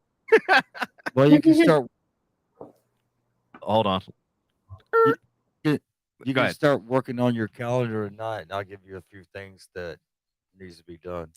Actually, I want to get I want to get Ashley to help me, like, get stuff actually on my calendar, because the problem is I have like 15 calendars. So you're screwed. Yeah, and here's the problem. So, you know, obviously I have like 6 email accounts, right? Because all the different companies, the website, and everything else that I'm a part of or own or, you know, working with. And it's like, okay, somebody will need me for something, but then they'll put it on that email. Well, that doesn't sync up to the other calendars. So literally, like, I go into my Apple and it shows like all the calendars, and it's like going, why can't they just all be in one fucking place? Why can't something on the calendar, it goes to all of them.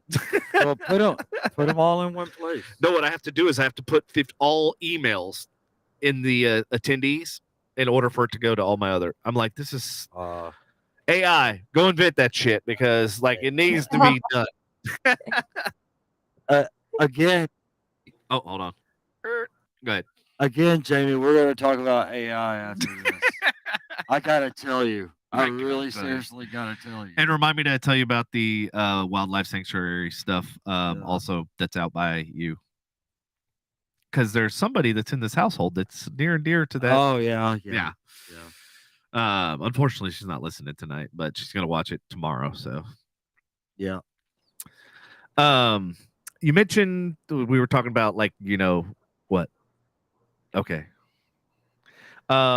You were mentioning like, your passions and that sort of stuff and like your stuff outside of work and, your yoga and your working out and all that sort of stuff.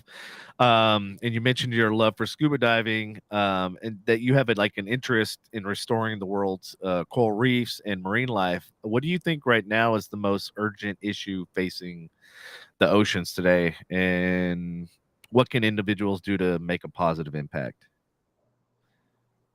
100% the most, one of the most is the microplastics that are in the ocean, which comes from really just litter and trash and pollution. You have these things that, may degrade for the most part, and they may degrade like 99%, but it just really how it degrades is it breaks down and it breaks down and breaks down and eventually gets to a point where it can't break down anymore. So you have these you can't see with the naked eye, which is why it's called a microplastic. You have these, have you ever heard of what are they called? It's like 5 main ones in the Atlantic Ocean. And they're like trash gyres. Have you heard of those in the ocean? The ones that collect the trash? Yeah. Yeah.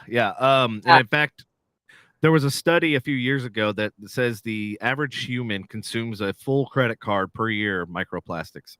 Yeah. No, it's bad. It's pretty bad. Because it's also in obviously the things we eat. Yeah, absolutely. If it's in the water, obviously the cows, whatever, drink the water, horses, whatever, pigs. Yeah. And then also obviously in the fish and the crustaceans and stuff like that, it's in their water. So, they're consuming it. So then when they consume it, guess what? We consume it. Oh, wonderful. Absolutely. Yeah. Everybody at this point has a level of microplastics in their system. And it's sad because we're just poisoning ourselves. We poison the earth and then we inevitably poison ourselves by doing that. And, but yeah, so those trash. Yeah. That company that you were referring to, is Australia or is it Europe? It's somewhere else. It's not here. I don't think it is anyway. Maybe there might be one here that actually that's built the machines and stuff that actually collect the trash. Do you know what they are, who they are, what they are? Yeah. There's actually a Navy ship that did that. They built this really incredible machine where, it's on the ship and, it goes through the water and is able to take the microplastics, again, these tiny little things, and is able to convert it into diesel fuel, actually. And it was incredible. Yeah. Yeah. Unfortunately, though, and this is the part that, really, really bugs me and leaves you almost kind of feeling hopeless. Unfortunately, though, it's too expensive and the government doesn't want to fund it. Meanwhile, again, you're going to spend however much billions of dollars in spacecraft and people spend, I think, what is it, like $5 million to go up and see the moon and then come right back. Like things like that, where it's like, we need to fix our own planet first before we start venturing out. And what it is, right? There's a reason why all the billionaires own space and rocket companies. They already know that we fucked this planet up so bad. They're already trying to escape route. That's why. And that's why were reigniting literally the space program and everything else because they realized like that we're at the point of no return. Like we fucked it up so bad. Like there's literally because nobody's going to ever come to agreement to your point, and this exactly goes to money. Nobody's going to because it's going to cost too much. Well, what about the cost of quality of living and life? There is no that. To me, that should be a priority. You know, fuck how much it costs. Like we'll figure out a way to make it work. Fucking use 100%. solar, use whatever. You know what I mean? It's like the costs go to Elon is a perfect example of this.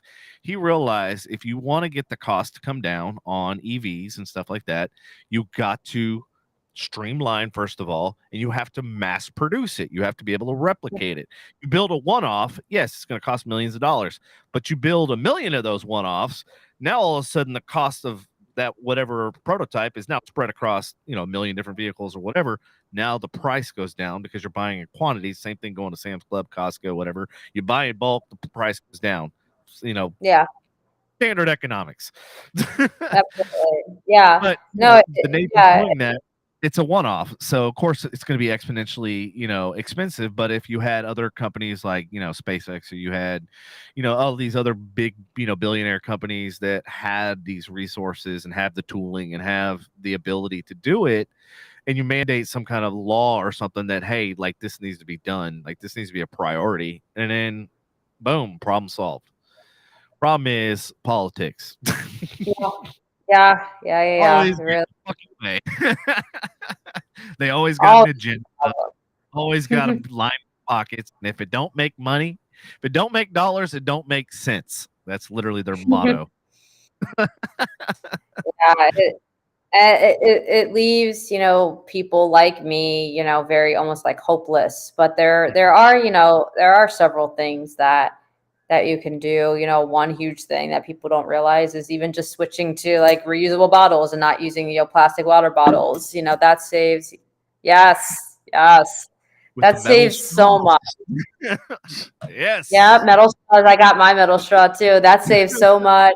I use reusable bags. I don't use plastic bags at the grocery store. And even that, I think the average, if, you know, a person uses a reusable bag, it saves an average of 350,000 plastic bags for that person's lifetime. So it's like, that's insane. So when I went to Germany and Amsterdam recently, they charge you for every bag that you, even if it's a cheap ass plastic bag, they charge you for it, which I thought was brilliant. So when I came back to the United States, first thing I did is I bought these collapsible. They look like little shopping baskets, but they're collapsible.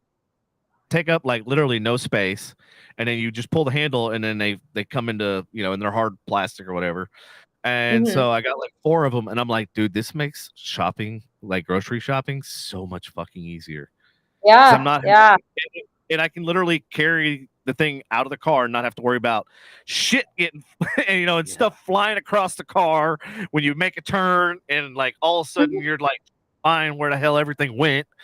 I mean, it makes life so much easier. And it's funny because I work for a caster company, and I keep pleading with them. I'm like, can we please build a shopping cart that is collapsible, just like a gurney, so that we don't have to have all these damn shopping carts out here in the world and that end up in some homeless person's. And, you know, that's a huge cost, and that's huge waste and everything else. And I'm like, dude, I would just fucking wheel it right in the car, wheel it right by the refrigerator, and then collapse that bitch like an ironing board, and boom, it's out of the way. I'm like, that's a good idea. That is a very good idea. We're a fucking caster company. Well, thank you. I appreciate it. My boss goes, you know, we'd literally be in competition with everybody that buys our wheels. I was like, we'll sell them the wheels. Yeah, sell them the wheels. I'd buy that. Dude, I'm gonna build it. Yeah. I mean, seriously, that's pretty. I like it. Yeah, because I saw like ambulances, you know, and how they have like the gurney and how it collapses when they push it, you know, towards the bed of the ambulance. And I'm like, why can't we have the same concept? We just push it in all the shit. That way I'm only unloading it once, not loading it on here, loading it there, then unloading it at home. And I'm like, yeah, like this saves so many steps. It's also a lot more sanitary than shopping carts. Yeah. And you have no idea, like when you grab a shopping cart, who's snotting. Yeah, no, it's true. On it. Good God. Sorry. Why you got to bring up possums again? I had to bring it full circle.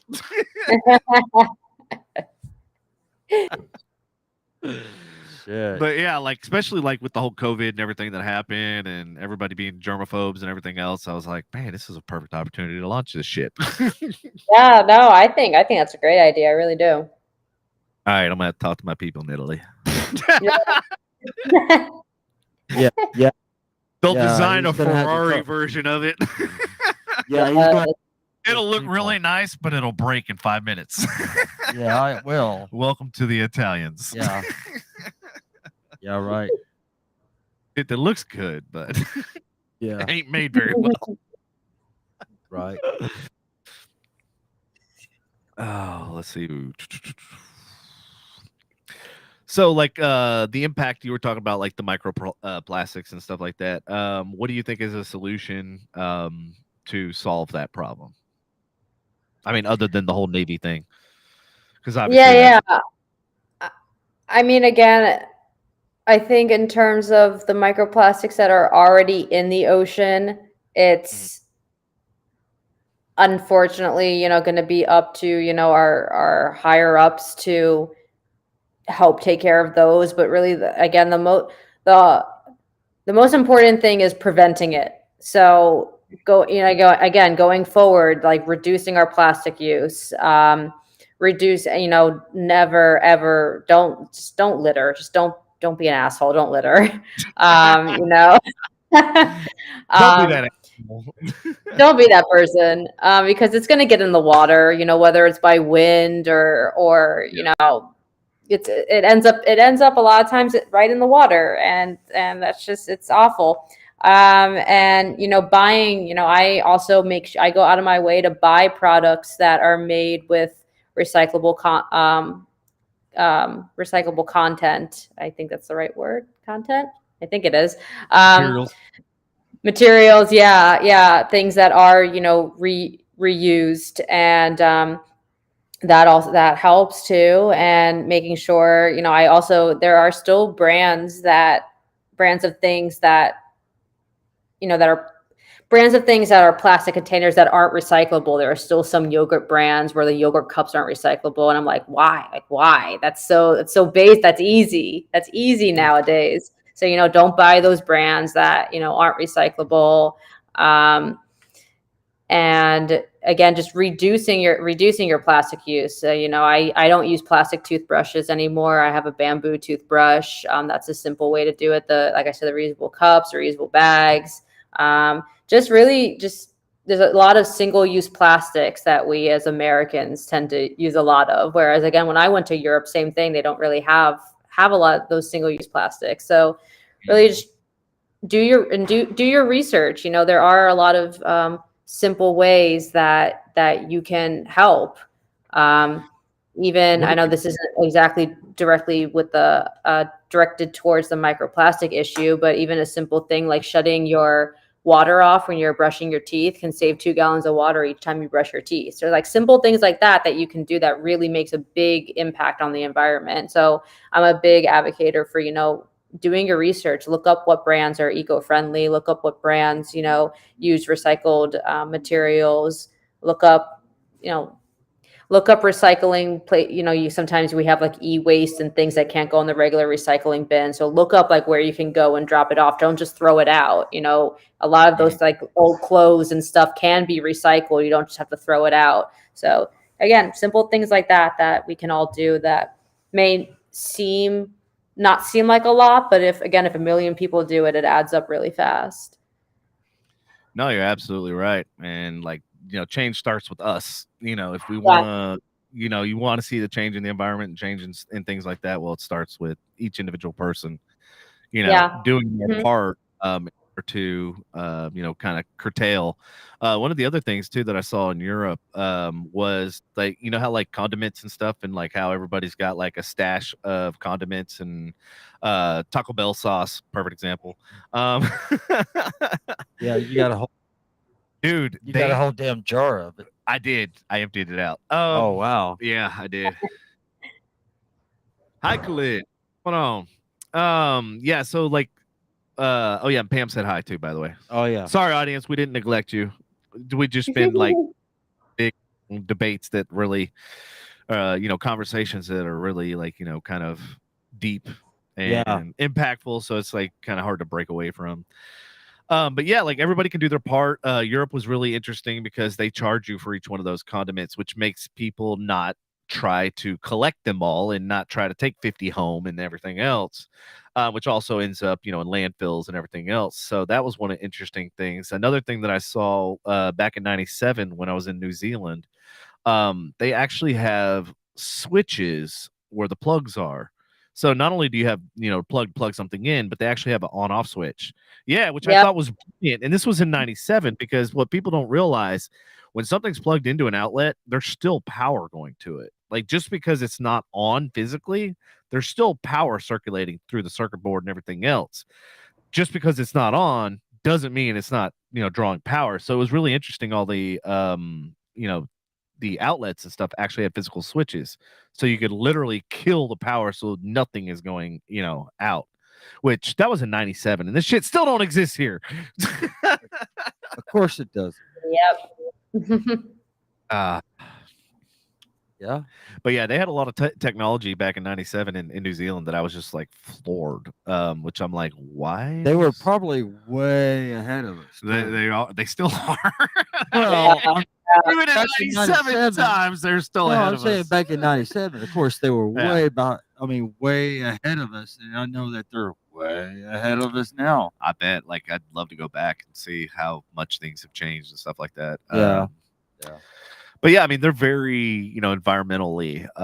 So is like Costa Rica. I heard they're really, really big in the environment and stuff like that. There's a lot of things you can and can't do and stuff that you can probably do in other, places. But there they, kind of really, outlaw and make things so that keep basically conservation. Yeah. Keep things beautiful. 100%. Yeah, I think one problem with America is that we're so materialistic, and it's all about more. Whereas what I've noticed when I have traveled overseas is that it's not like that. It's more simplistic, and it was interesting because we went. My fiance and I went to Scotland, and we for his birthday, and we did a what's it called, like a Scotch, tasting, like experience there too, and at a place called Talisker Distillery. And they were talking about how how they have to like let it like sit like in these barrels for however long. Age it. They were saying that they get most of their barrels from America because America only uses those barrels one time and then gets rid of them. So they will take the barrels from us and reuse those barrels until those barrels can't be used anymore. And it's just like, why? Like, why do we use it once and then go cut down more trees to make another barrel? Like, it doesn't make it. I don't get it. Unfortunately, it's all about the dollars. I can tell you exactly why, because it's cheaper to just go get a new one than try to clean the old one and reuse it. But to your point, once I have to agree with you. Unfortunately, being in this industry and seeing what has been happening, it's all about the dollars. It's all about like it's cheaper to just throw away recycled stuff than actually recycle it. Which before, kind of long story short, everything used to go to China and they would basically recycle it. Air quotes. Yeah. But then they stopped doing that, and then now like if you literally follow like the trash company around here and follow the recycling truck, it'll go right to the landfill and they'll dump the stuff. And it's just like, it is such a farce. It is such just like bullshit. And like they have all these pictures on the trash can, like, you can't put this in there, you can't put that in there. I'm like, yeah, you can, because it's gonna go to the same damn place. It's not getting recycled. Who are you fooling? Right. And it's sad. I mean, it really is, because it always really is to the dollars. There's an actual YouTube channel. I'll send you the link offline. That is really fascinating, especially for your field, where Mhm. they're taking like literally people's hair, like when they get haircuts, and they're making pressure making these mats, and these mats actually absorb the microplastics and oil and stuff like that in the ocean. And they literally all they have to do is just tie a rope to it, and it literally attracts it. Oh my gosh. Like electrostatic, like when you comb your hair, same Yeah, yeah. concept. They're making these mats Wow.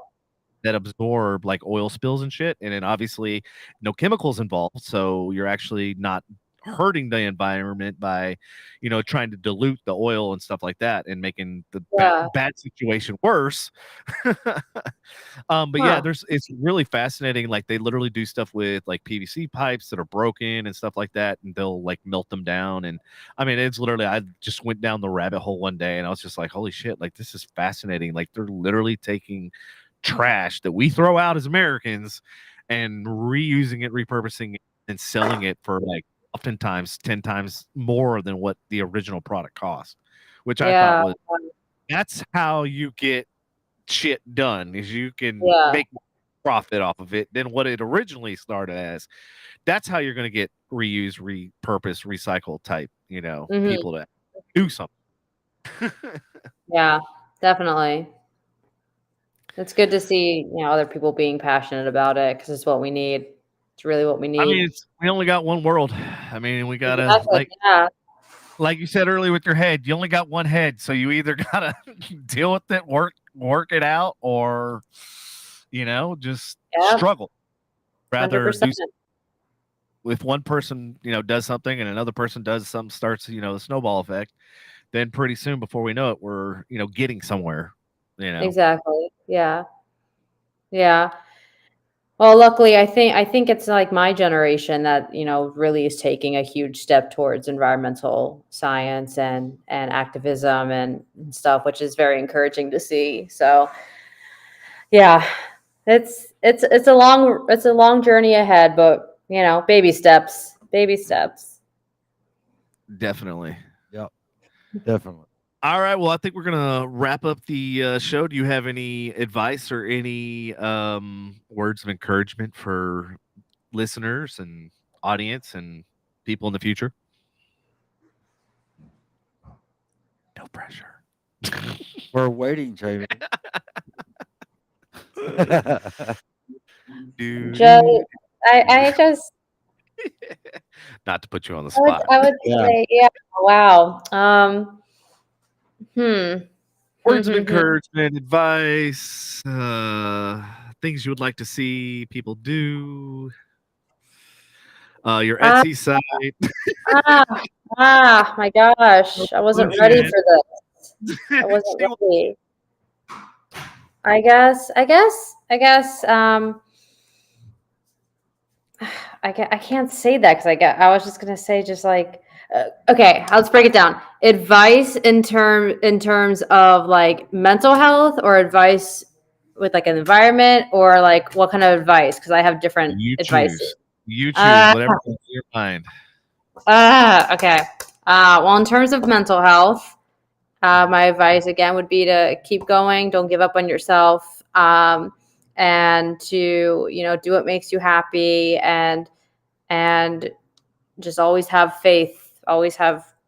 I know it sounds cliche, but always have faith and know that there are millions of other people like you that that deal with crazy thoughts and whatnot. So you're definitely not alone, and just to remember that and to hold on to that hope because there's always hope. I think Stephen Hawking is the one who said, "When there's life, there's hope."